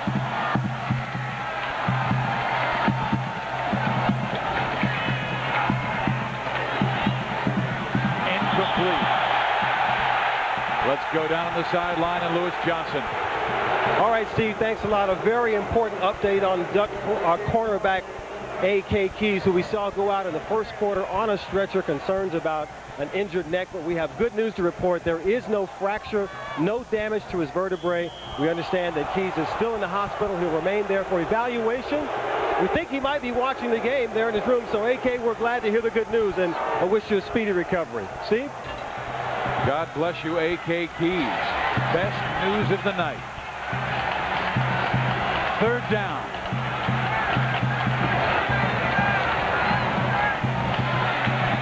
Harrington steps up. Incomplete. Now USC's running it back, but it hit turf. Yeah, it did hit the turf. He was trying to get the ball down the field to Keenan Howery.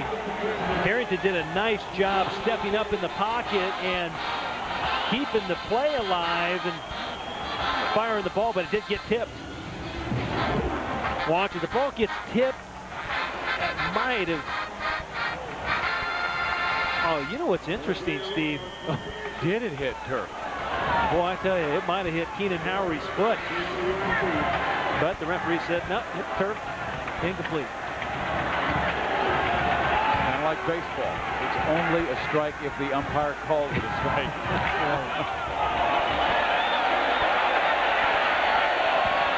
Into the end zone. USC with an opportunity 80 yards away. They need 8 to tie. They have 19 minutes and 54 seconds to play with in this ball game. They went 75 yards on a touchdown from Carson Palmer to Sultan McCullough. Hey, this fall, baseball's postseason unfolds on Fox. First 8 of baseball's best battle it out in the American and National League Division Series on both Fox and Fox Family. Then follows the drama of the ALCS, the NLCS, all the way to the crowning of the 2001 World Series champion as baseball's postseason airs exclusively on your local Fox affiliate. Again, Colbert and Pitts are the receiver. Palmer rolling to his right. He finds Pitts, who can't hold on. Incomplete. 2nd and 10. Pitts is another player coming in from the JC ranks, and he came in from El Camino Junior College down in Torrance, California. He had spectacular numbers as well at El Camino. 68 catches, 1,150 yards, 8 TDs. But right there's one you got to come down with. Check out the average field position. USC starting on their own 16. Oregon at the USC 45. Wow. That's called having a short field versus having to go a really long way. Colbert cannot escape and only gains 3. But again, the missing man for USC is Kareem Kelly. He is not out there. When you talk about USC, they've had fabulous receivers in the past. Keyshawn Johnson, Lynn Swan, Curtis Conway, Johnny Morton. But those guys had unbelievable practice habits, tremendous receivers and blockers as well. And maybe that is the area Kelly must throw in if he's going to play every down. And into the game comes Kareem Kelly, Steve. He's got to make a play. He'll be the single receiver up on. Keep an eye on number 2. Palmer will swing it to Matos. Matos will not get the first down. He'll come up 2 yards shy. But this past week, Kareem Kelly said the team needs to work on the long ball. Our intermediate offense is good. 5, 10, 15 yards. That's a plus. When we get the long ball going, we're going to be unstoppable. And I don't think coaches like to hear those kind of comments. Well, I always think it depends. I like when players want the ball, and the guys you're playing with, you got to want the ball. You got to be, and all playmakers always want the ball. So I think it's a good thing. I don't think that's a detrimental thing. Keenan Howry. Down he goes. Fine play by the USC special teams. Kick at the 27, no return. Television's most unique brand of football commentary returns tomorrow with NFL This Morning on Fox Sports Net. This week, Mark Levy and Deacon Jones will reflect on playing after the Kennedy assassination. Billy Ray Smith will break down the Raiders-Dolphins game on the Cyber Schrader, and Troy Aikman will be joined by the gang from the Vikings-Bears game. NFL This Morning, it's the pregame show that's not really a pregame show. Tomorrow at 10:30 Eastern, 7:30 Pacific, here on Fox Sports Net. Thank goodness he brought his barrel. First and 10 is brought to you by Visa all season long on Fox Sports Net's College Football Saturday. Visa, it's everywhere you want to be. Harrington, Sammy Parker, 8 yards. 2nd and 2. Steve, one of the things that makes Joey Harrington a great quarterback and a Heisman candidate, he's so active in the pocket. And right then he stepped up and just fired one to his receiver. And Oregon's done, I don't know the exact stats, but they have, of all their first down play selections, they have thrown the ball quite a bit. High percentage of pass to run. They will run Maurice Morris, read beautifully by Prosser, but Morris escapes and gets the first down. Prosser had a chance for a loss of 5, but Morris was too quick. And Pete Carroll's telling his guys right now, guys, put the stop on their offense. Don't let them drive. You got to give your offense some field position. And the graphic we saw a moment ago, SC has had such a long field to go on all their drives. Oregon's had great field position all night. But right now, your defense has got to step up and make a play. Right now, the big difference in the game, turnover. USC 3, Oregon 1. Morris back to the inside. Morris near another first down. That's just tough running and desire right there. Gary Campbell, the running backs coach for Oregon. Again, having guys you can bring into the game. Ontario Smith spelling a guy like Mo Morris. But well, look at Mo Morris. Stop on a dime and then able to cut back, find a seam, and just get up the field. He gains a first down, or so it appears to be an apparent first down. They'll bring the sticks out to measure. 65 yards now rushing for Maurice Morris. Well, they get it. Second first down on this drive as they move closer to the 4th quarter. Maurice Morris, an All-American at Fresno City College, set the national record a few years ago. 3,708 yards in 2 years and 45 touchdowns.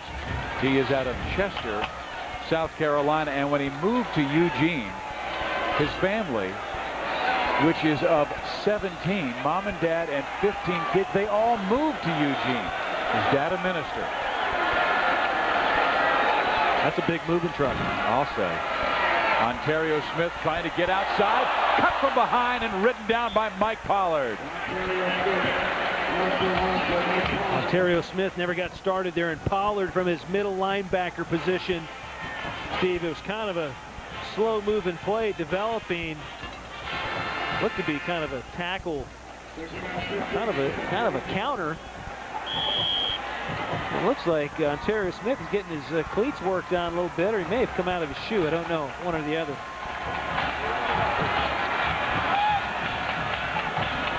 Loss of 5. Harrington. He will step up and fire. Completes it to Sammy Parker. Parker will get the first down and more. Man, he's tough to bring down. He showed it on the kickoff return and now on this reception. 23 yards. Another big play by Joey, but a flag is down. Joey Harrington able to spin the ball out. Pocket. Richard just gets flat out. Just moved on by Sammy Parker.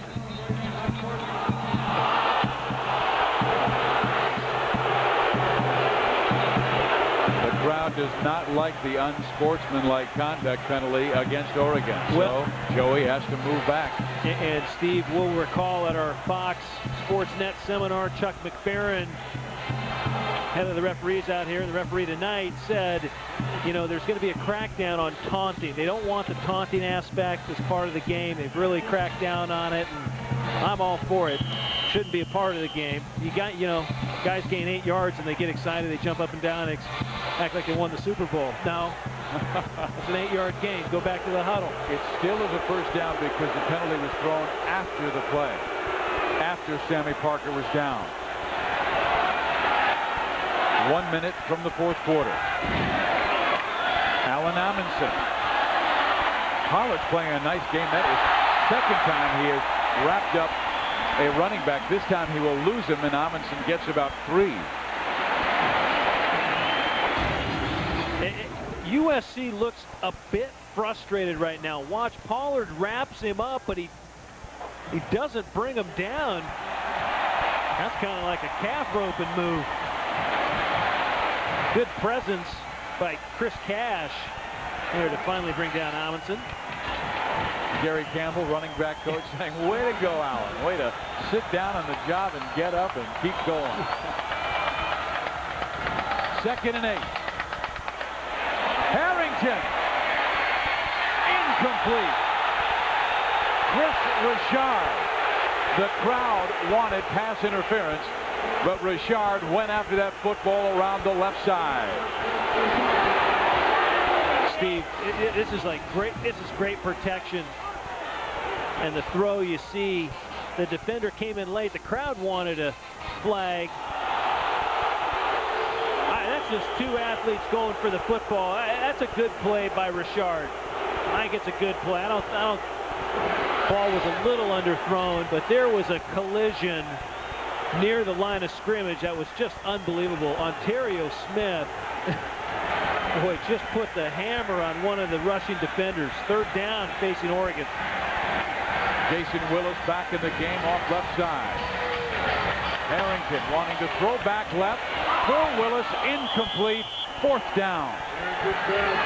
1 second left in the 3rd quarter. So USC's defense straightens up and turns back another Oregon drive.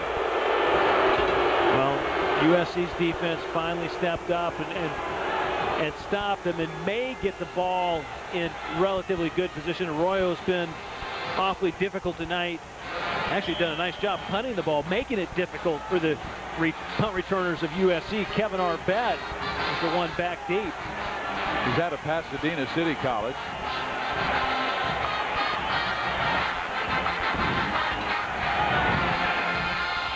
Another good cut punt. And Arbett. Well, I heard inside the 10 you let it go, and he makes a fair catch at the 7-yard line. A 37-yard punt by Arroyo. Sultan McCullough for 75 yards on a screen pass from Carson Palmer. Pulls USC within 8.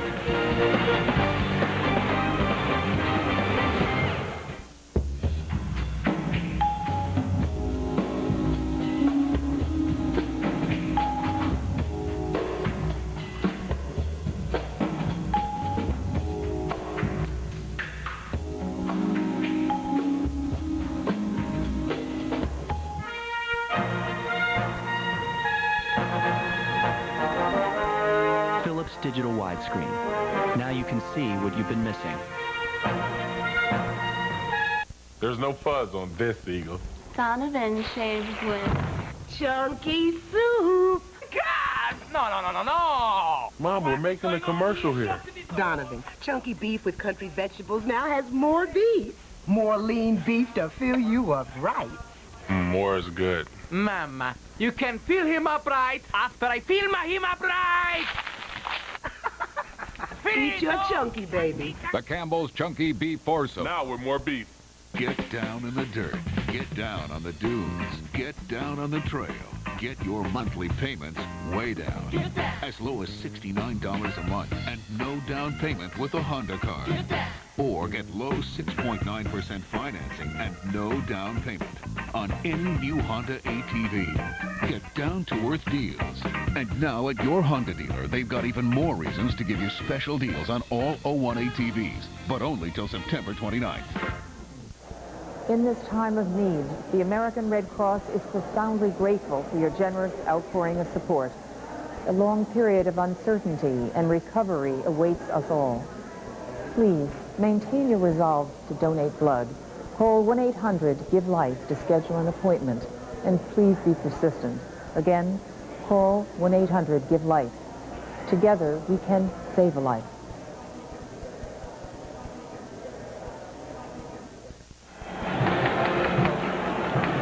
We begin the fourth quarter at a sold-out Autzen Stadium, Oregon, with an 8-point lead. Steve Physiok with Tom Ramsey. An important possession because USC has it with 80 yards to go. Well, for USC, you really want a sustained drive. And what was interesting watching the SC defense come off the field, Pete Carroll was out there slapping high fives, really complimenting his troops as he should. And I beg your pardon, 93 yards to go. Palmer lays it up and has his man, Kareem Kelly. Look at this! 93 yards and the touchdown! Well, Steve, Kareem Kelly wanted the long ball, and he got it. Looked like there might have been a bust-in coverage. He is wide open. Oh, sure enough, they just busted the coverage. And, wow, what a great play call. Norm Chow dialed that one up. They knew they had showed that play a couple times tonight. It looked like Oregon just tried to pattern read it. They're going to go for two here. Terrific comeback by USC and by Carson Palmer. Two long throws, 175 to McCullough, now 93 to Kelly. And Palmer falls down. It seemed like an offensive lineman stepped on his foot as he moved away from center.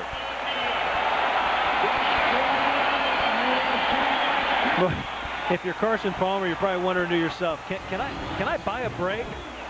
Center gets him, steps right on him right there. A guard actually stepped on him, and that's a big guard. Paseo Maelo only goes about 340 pounds. So it's not like you can slip your sneaker up from underneath? No, you can't step out of your shoe. The shoe becomes one with the turf. Awful big play. But a 93-yard pass play. Well, remember, yeah, that was an awfully long pass play. When these two teams get together, remember 3 of the last 4 decided by 4 points or less. They get after one another. And how about Kelly and McCullough, who weren't much in the first half? McCullough goes 75. Their 2 home run hitters finally go deep. That's nice. He just, Carson Palmer pump faked. They thought they were going to run that little swing and gate play, and all of a sudden Kareem Kelly broke deep, and Carson Palmer just laid it in, and then Kelly took it to the house. Well, for Palmer, he's had a wonderful statistical evening. 22 of 34 for 352 yards, and now 2 touchdowns. The 3 picks early hurt him, but he has his team within 2. And here comes Sammy Parker. And Parker, again, they can't get this guy down, and he rumbles out to the 37-yard line. Our Super 8 game summary. Oregon by 2. Heck of a ball game. Palmer with 2 long passes in the second half to bring USC back. Steve Smith one interception away from tying the all-time Oregon record. One return for a touchdown in the first half, and Justin Peele has touchdown catches from a running back and his Heisman quarterback Harrington.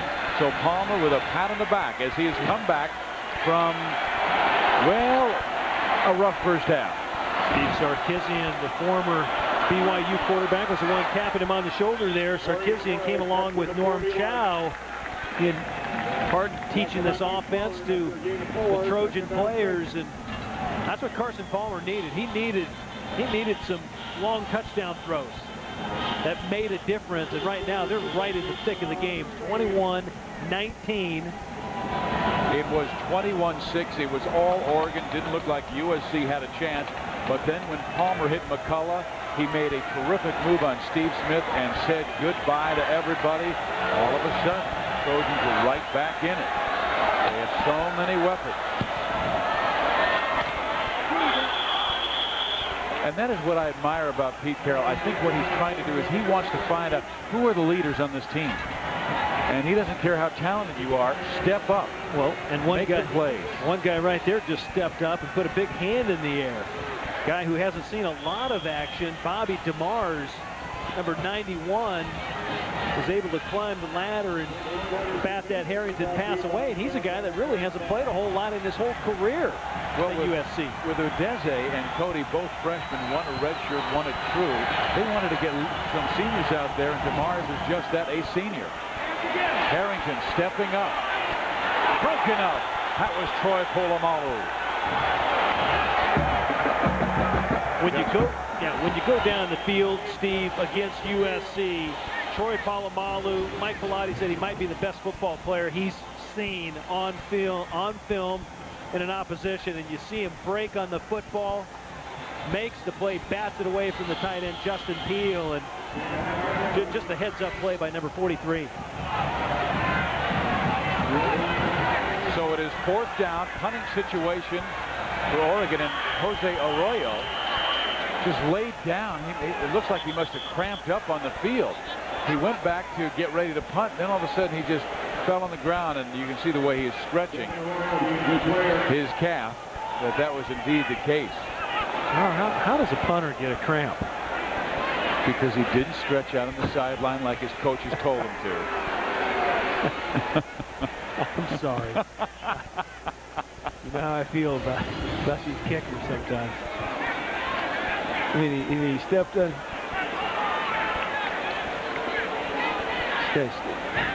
Just taking a break. We all know what it's like when you wake up in bed, you say, cramp.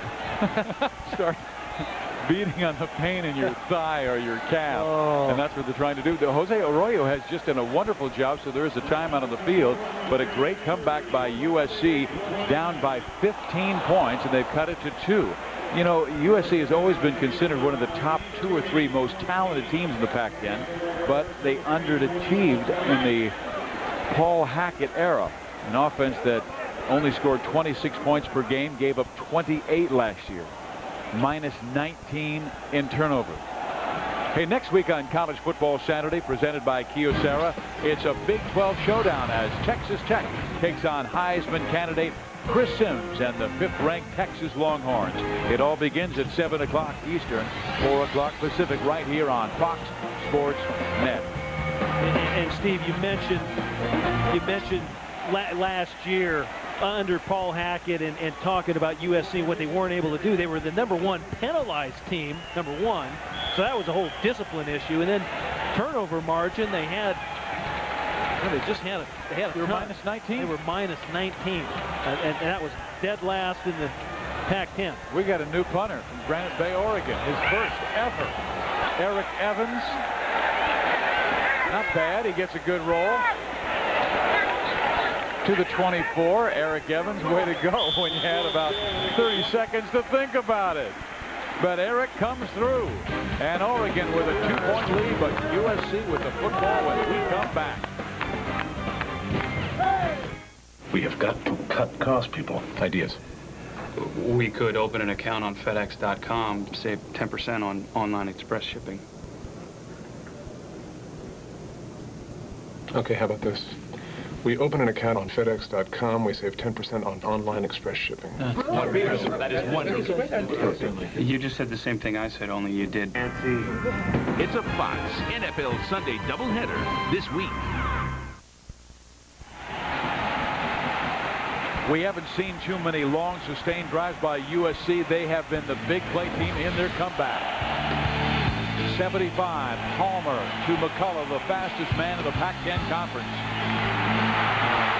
Both Sultan, McCullough, and the other touchdown coming up, Kareem Kelly, two of the fastest Trojans by a long way, and no one even gets close to him. And he might be the second fastest. Yeah. He once set a world junior record, 5.67 seconds in the 50 meters. They run McCullough, and Sultan, who only had 15 yards rushing prior to this, rips off 10. And this is smart by SC once again. They're at the line of scrimmage, electing not to huddle. Put a little additional pressure. Actually, looks like they may huddle now, but Carson Palmer was up at the line of scrimmage motioning to just not huddle, stay at the line of scrimmage, and that way you take the crowd out of it somewhat. And they have a rare second and short. Yeah. A lot of options here. Quarterbacks love these. Terrific numbers. The 3 picks hurt them early, but 2 touchdowns late. Blitz from the corner. Palmer. Oh! Kareem Kelly for a first down. What a throw by Palmer.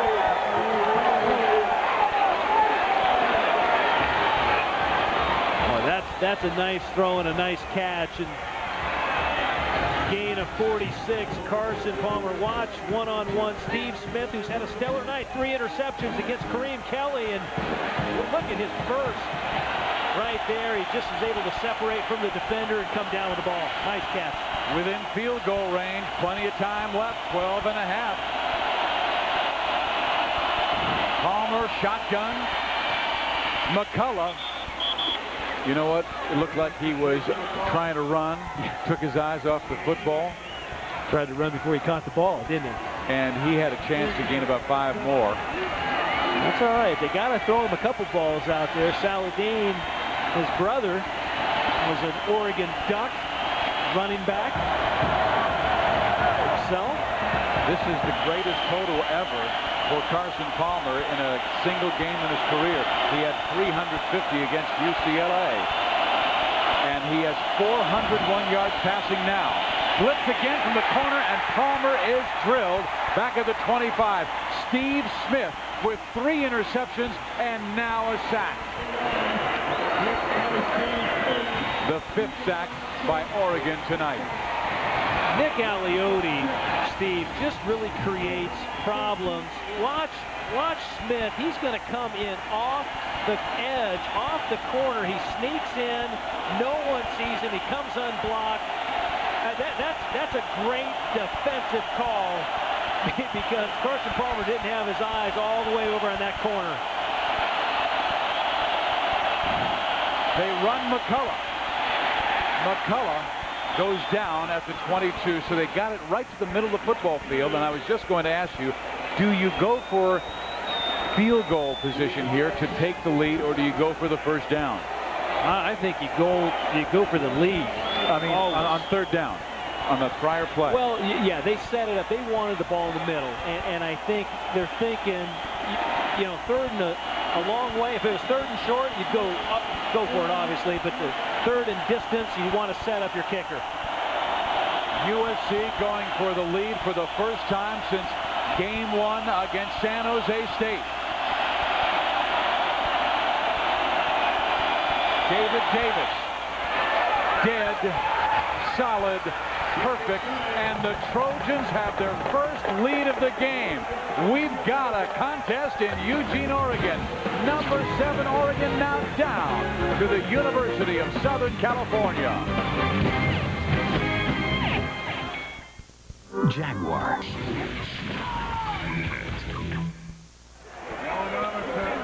At one time in this football game, Oregon led 21-6. But in 10 minutes and 52 seconds, USC has scored 16 unanswered points. They capped it on a 6-play, 53-yard drive, and Mike Belotti's number 7 Ducks now down by 1. But he has at the helm one of the greatest comeback quarterbacks in the history of Oregon football in Joey Harrington.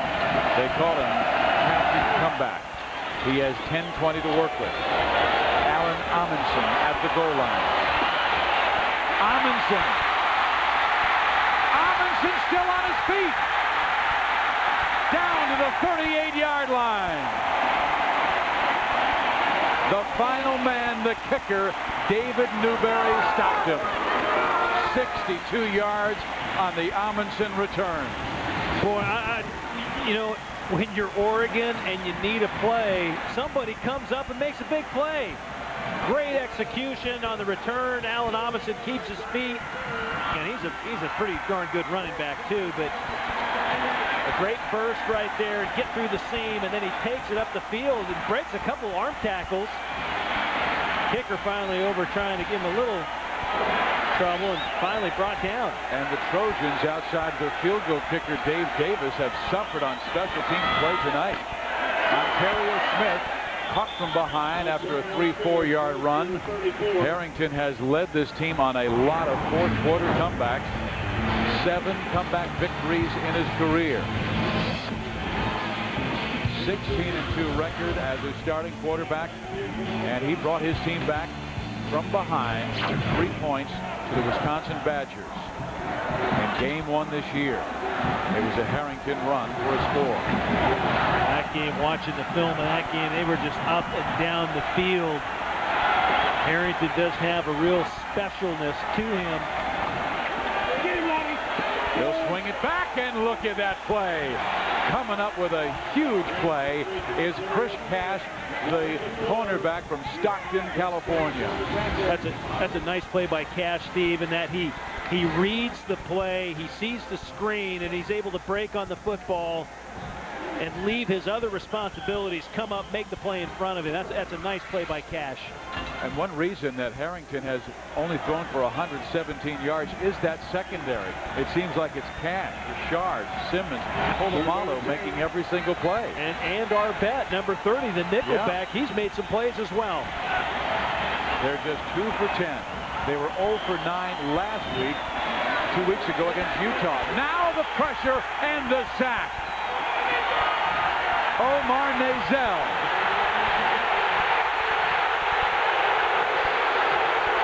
Nazel getting a little excited. I don't think the home crowd liked it. Hey, he has reason to be excited. A big sack on 3rd down. Now it's 4th down, punting situation. Your team up. Watch Nazel come from the LSU, who made the play. We had an all-22 look at that. Kevin Arbett was the one. The nickelback came in and forced the play and made Harrington move to the side, and that's when Nazel corralled him.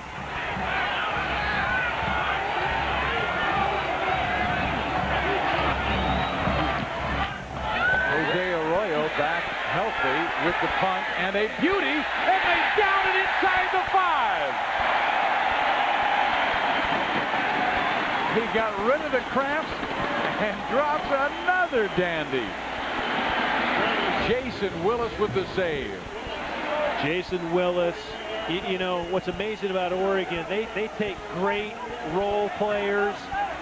Jason Willis, obviously a great receiver, and then he ends up making a great play on special teams as well.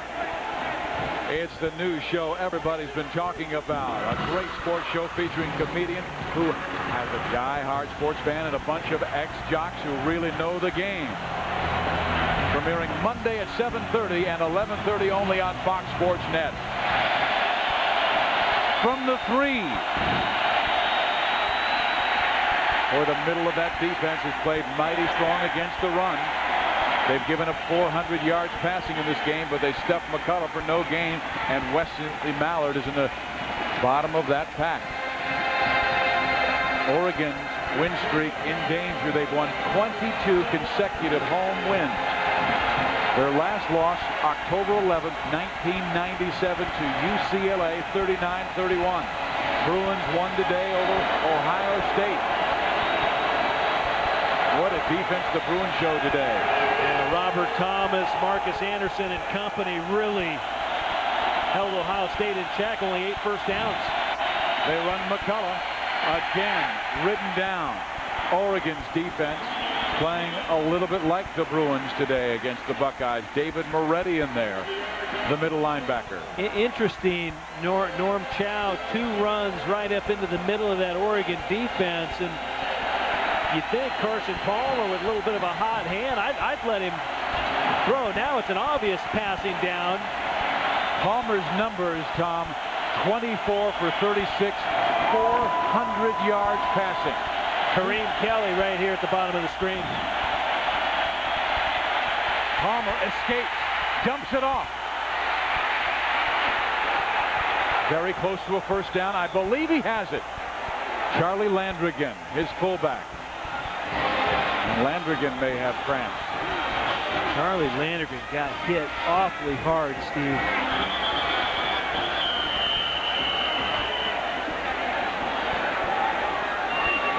He got hit awfully hard.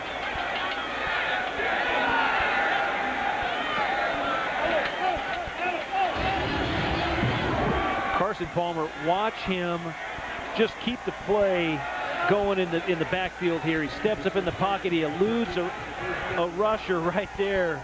Another one gets rid of the ball, gets hammered. Landrigan ends up making the catch and then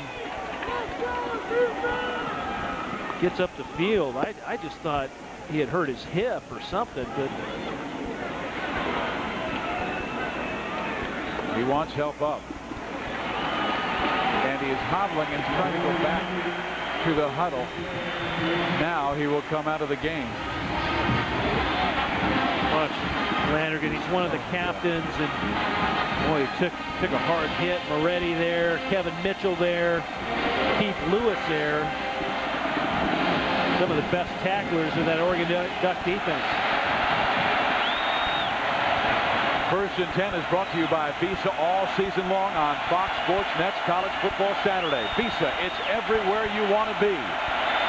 Palmer wanted to be on a first down, and he got it on 3rd and 11, and now he runs McCullough for about 2. And again, McCullough held to just 27 yards rushing on 17 carries.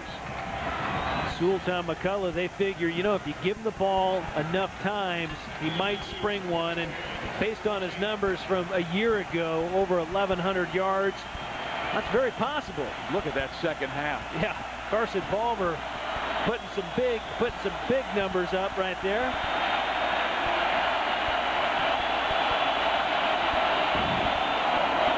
He'll run McCullough again, and the same kind of success. Very little. Tedderton was there. David Moretti was there. The middle linebacker, Zach Prater, a defensive tackle, a senior from Milwaukee, Oregon. They have just stuffed him on the ground. Yeah, you just want more production on 1st and 2nd down. You don't want to get stuck with these 3rd and longs, 3rd and 8 facing USC. How about this? USC 30 rushes, 36 yards. I believe SC's going to call timeout. That's not real good, Steve. No, but that clock was winding down, and Palmer had to take it. I know you have told me in the past the key to winning close games, clock management. You've pounded into my brain for the years we've been working together, and that is what both of these clubs have to do to win tonight. 9 cents, and the delicious triple cheeseburger is just $1.49.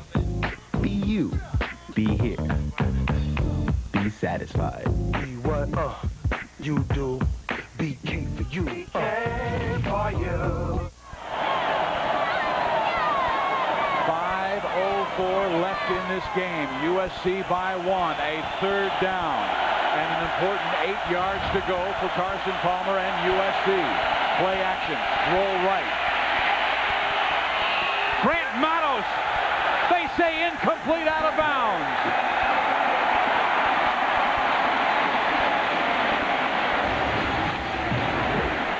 Carson Palmer, what a throw. On the money. Grant Matos, you don't get points for the second catch, and you don't get a catch, but I tell you, had a lot of people jumping on the sideline there. I think it's a pretty accurate call by the referee. An awfully close play right on the sideline. Now a big punt by Mike McGillivray. And he hammers it into the night. Keenan Howery with a chance for return. Howery slipped past the 50. Howery to the 40. Flag down.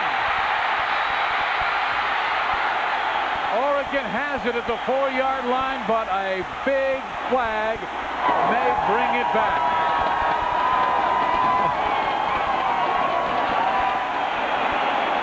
Is this exciting or what? Boy, McGillivray just jacks the punt. It's a great punt, but he kicks out kicks his coverage, and then Keenan Howery might be a hold on the. Well, I didn't see it, but then Howery gets hit. Ball comes out. On the return. Wow. Holding on the kick return team. 10-yard penalty on the spot of the foul. First down. You can hear the crowd. 41,698 had a better view than Chuck McFerrin and his staff, I guess. Yeah, so the yards come off from the spot of the foul. Keenan Howery, though, boy, that's a playmaker right there. Get the ball in his hands. Spectacular play. Howery stays in the game, and he will stay on the right side with Jason Willis. Look at the return yards tonight. 228 to 35. How's USC staying in the game? Big plays on offense. They haven't started on the plus side very often, where Oregon has. Harrington got drilled and still completes the pass. Narrow first down to Jason Willis, his first catch of the night. Harrington, Mazel puts his shoulder pads right into Harrington's chest. But watch the discipline of the route right there. Jason Willis coming back down his stem, and that's just a nice route run by number 8, and a nice catch. And a second and short. 2nd and 1. They run Morris. He rips through, has the first down inside the 25-yard line. Hopola Malu with the touchdown saving tackle. And Chris Richard is on the sideline and getting up now, limping. This offensive line, Steve, is Chris Richard being tended to. The offensive line and tied in right there. Justin Peel comes down. Adams comes around, number 71, and kicks his defender out of the way. Great fullback blocking. Josh Line, number 47, was another one out in front, and that's just great blocking at the point of attack. 82 yards rushing now by Maurice Morris. And USC has some fear with Joey Harrington, the captain comeback of the Oregon staff. 7 comebacks the last 3 seasons. 8-1 in games decided in the last 15 minutes. You see the number of timeouts left. Ducks with 3, USC with 2.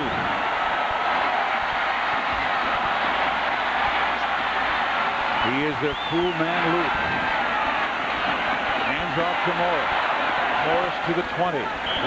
2nd down and about 5. Mike Pollard on the tackle. Morris just runs hard, Steve. And he's always going downhill. He's always getting positive yards, and the Oregon offense, this is when they're at their best. Plus territory, plus 20. They're very, very effective, and they have such a big playbook to pick from.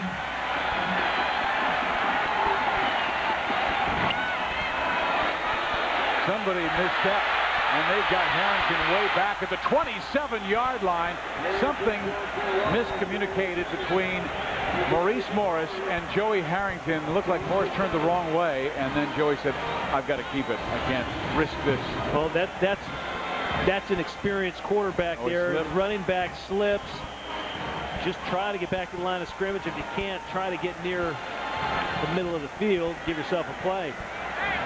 So now an important 3rd down and 13. There is the kicker for Oregon, Jared Siegel. Let's see if they try and move to the middle of the field. And watch Howery right here in the middle.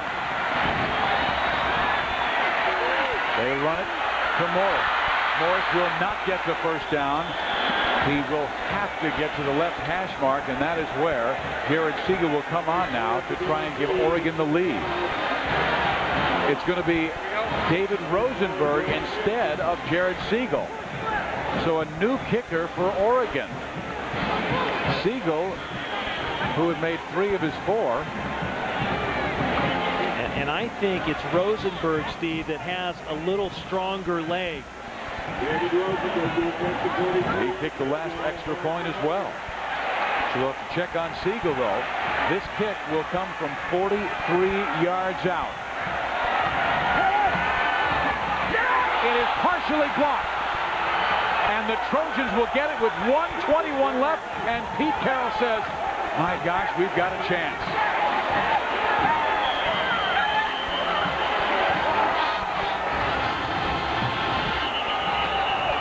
Watch.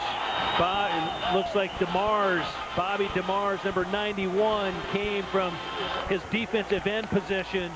Pete Carroll, you think he's pumped up? He kind of likes this college game. Watch DeMars come in right from the...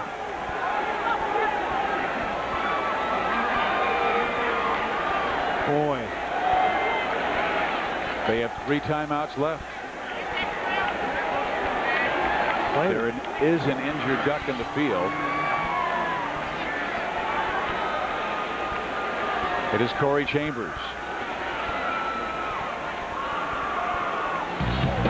College Football Saturday on Fox Sports Net is brought to you by Kyocera, one company, countless solutions. And by Burger King. Got the urge? 41,698. Absolutely stunned. Oregon. They knew they had their chance. Keenan Howery with an outstanding punt return. Harrington moved them within field goal range, but Bobby DeMars, the senior, got his hand up and blocked the field goal. Well, this is looking a lot like that game of 2 years ago, the 3 overtime victory by Oregon, part of their 22-game win streak. Well, their last loss against UCLA, wonderful game it was. Bruins winning 39-31. The all-time conference record for consecutive home wins is 26 set by Cal back in 1919 through 1923.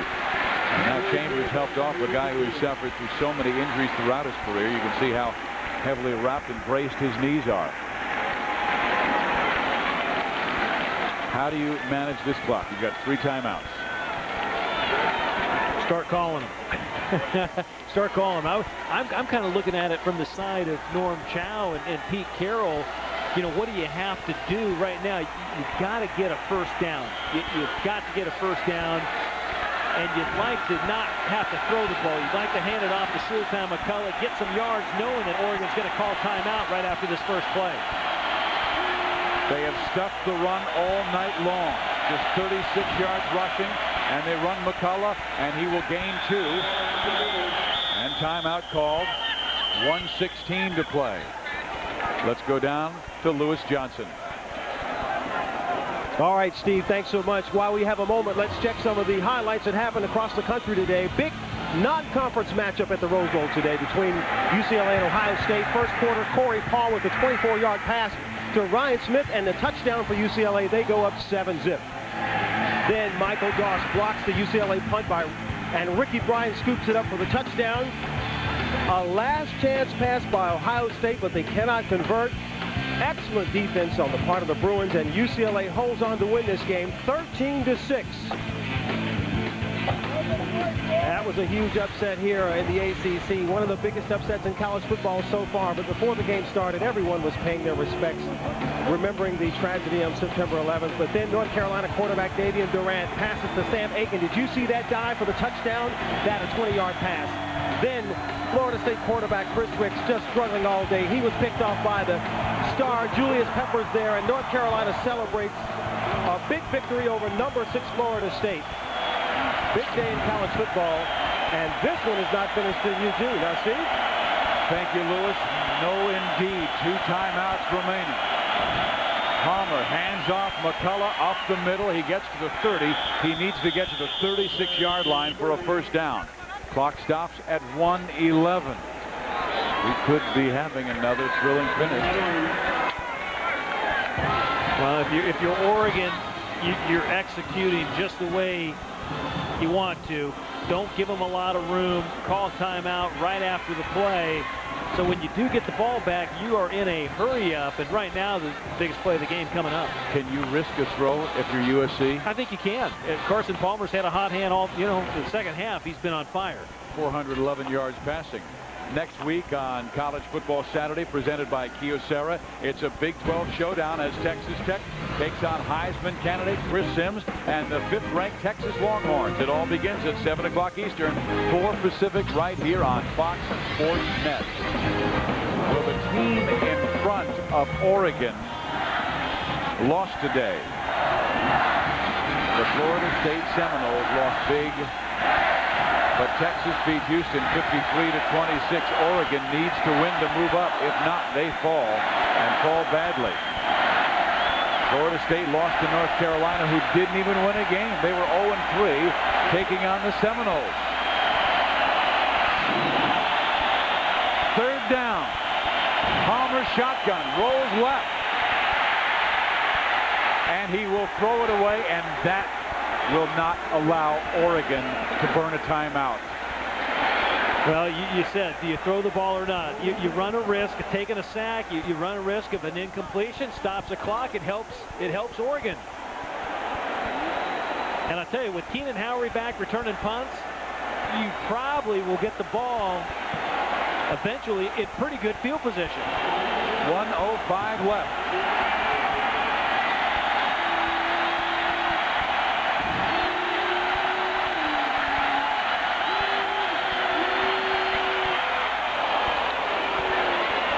Beautiful kick. Howery fields it to the 24, and he is cut down there. What a kick by McGillivray when he really needed a big one. 46 yards. And Troy Polamalu, Steve, was the Trojan that made the tackle on Keenan Howery. Number 43, spectacular on defense, spectacular on special teams. Well, there is Captain Comeback. Joey Harrington, the senior from Portland Central Catholic High School. He was 1 win away from going to the Rose Bowl last year, but his team, Oregon, would lose to Oregon State, and Harrington threw 5 interceptions in that game. Downfield, Justin Peele, first down. Well, if you're in a Heisman race and you want to get noticed, this is the kind of game when if you lead your team to victory, you'll get noticed. And you got to have the supporting cast right now. Harrington has a lot of great players with him on this field. He is so cool and poised under pressure. Blitz is on by USC. Harrington finds a man. Keenan Howery gets out of bounds. Another Duck first down with 41 seconds remaining. You know, 2-minute offense is something Oregon practices almost daily in practice. So when you get put into these situations, it's second nature for. See the other kicker, Jared C. warming up this time. He may get the call by Coach Pilati to come out and try and win this game.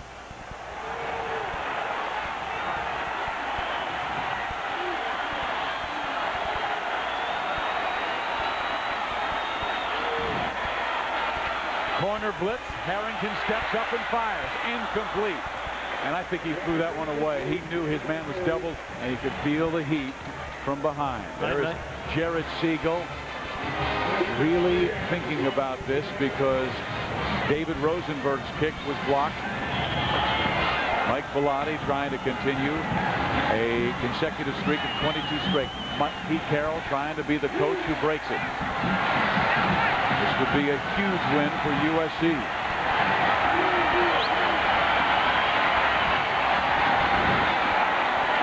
Another corner blitz.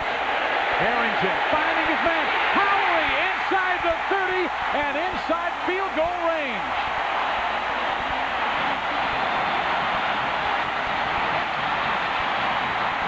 Steve, they've done a nice job. They've done a nice job with the clock so far. They move the pocket, crossing routes between the receivers. Nice sliding grab by Keenan Howery, gain of 22.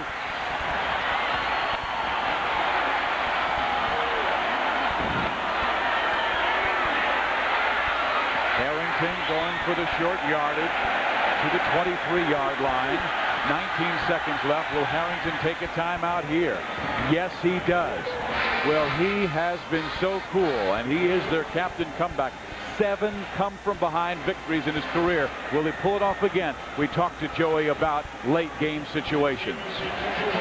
We've been through it so many times, but I get in that huddle in the fourth quarter, and I know everybody in the huddle feels the same way I do.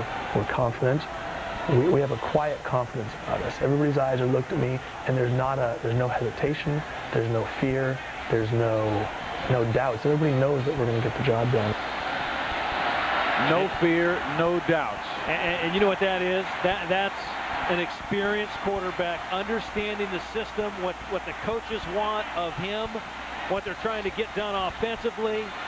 Right now, the crowd into it in a big way. I remember talking to Randy Cross, who's part of the offensive line on the drive when Joe Montana led the 49ers to the victory of the Super Bowl over the Bengals. And he said, we were all chattering, we were all talking. And then Joe came into the huddle, didn't say a word, looked us in the eye, and we all felt, he's going to do it. He's going to do it. Well, they probably have the same feeling with Joey Harrington. 22-21 USC. And Oregon with no timeouts. Blitz on. Harrington fires. Complete out of bounds, 15-yard line. Jason Willis. Boy, that was a throw. That was big time. They moved the pocket again. He hits his 5th step, and Harrington, with men in his face, just unloads just a dart to Jason Willis. Out of bounds, first down, left hash mark. Siegel's in to kick.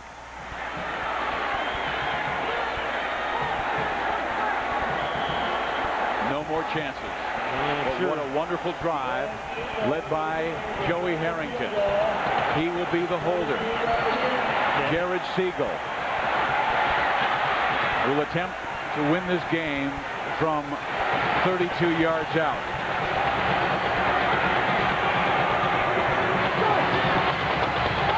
On the way, it is good.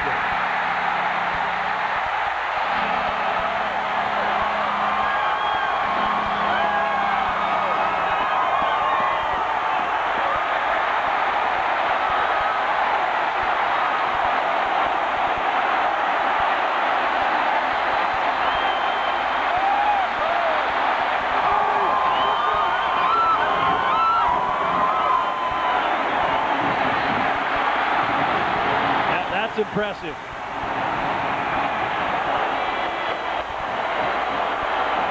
Years ago, USC lost in 3 overtimes at Autzen Stadium. Pete Carroll had a lead 22-21, and Siegel hammered it home from 32. Jared Siegel not getting the opportunity on the kick before. Takes his time. Joey Harrington putting the ball down, just drills it right in. And boy, I'm glad to know, and I know you are too, college football it's the best. Boy, I tell you. There he is, captain comeback. Harrington on the drive, 5 of 6, 61 yards. That last throw he made, that was a beauty. That was as good as it gets. That was his big time, getting the ball down. Great use of the clock, good use of not having to burn that time out until he had to. That drive may have given him the Heisman lead. Well, let's put it this way. He didn't hurt himself. He didn't hurt himself. Everyone's taking notice. And they'll climb up in the rankings from number 7 with a win here tonight. Here comes USC. Darrell Rideau. He's down at the 29-yard line. 4 seconds remain. Jared Siegel. Big man on campus in Eugene with Joey Harrington tonight. Boy, Joey Harrington, listening to him on that soundbite too, Steve, when he looks forward to that fourth quarter. He looks forward to the final minute of play, driving his team down. And don't count Carson Palmer out. I promise you, he's got an arm that can get the ball a ways down the field.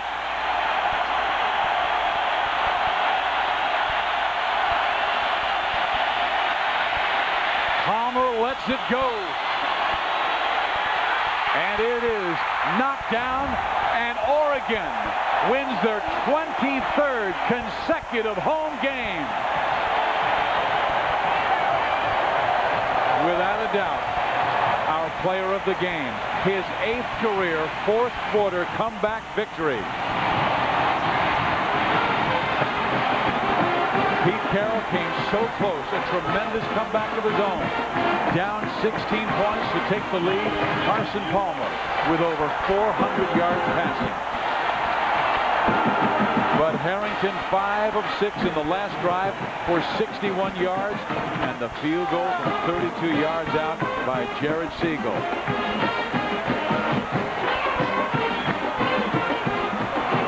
Awfully impressive. So that's it from Autzen Stadium, where the final score is 24-22 Oregon. For Tom Ramsey and Lewis Johnson, I'm Steve Physiok. Next week at 7 o'clock Eastern, 4 Pacific, it's a Big 12 matchup between Texas Tech and Texas.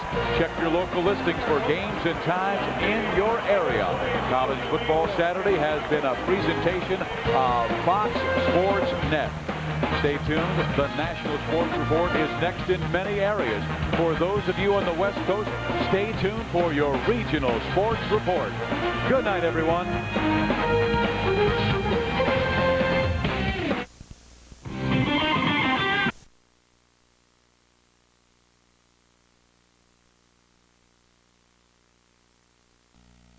The win streak was on the line down to almost the final seconds. Your thoughts on holding on to that here? Well, I think there's obviously some magic still in Autzen Stadium, and I was worried that shaving my mustache off changed this for a while. Thank God we won that one. You know, our kids just believe they're going to win and find a way, and we made some plays when we had to. We gave them too many plays early, but our kids came back, did a great job.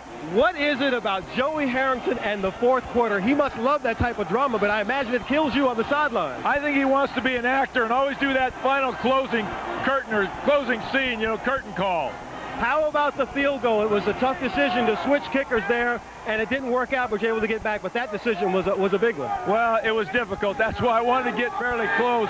But again, I have confidence in those kids. I have...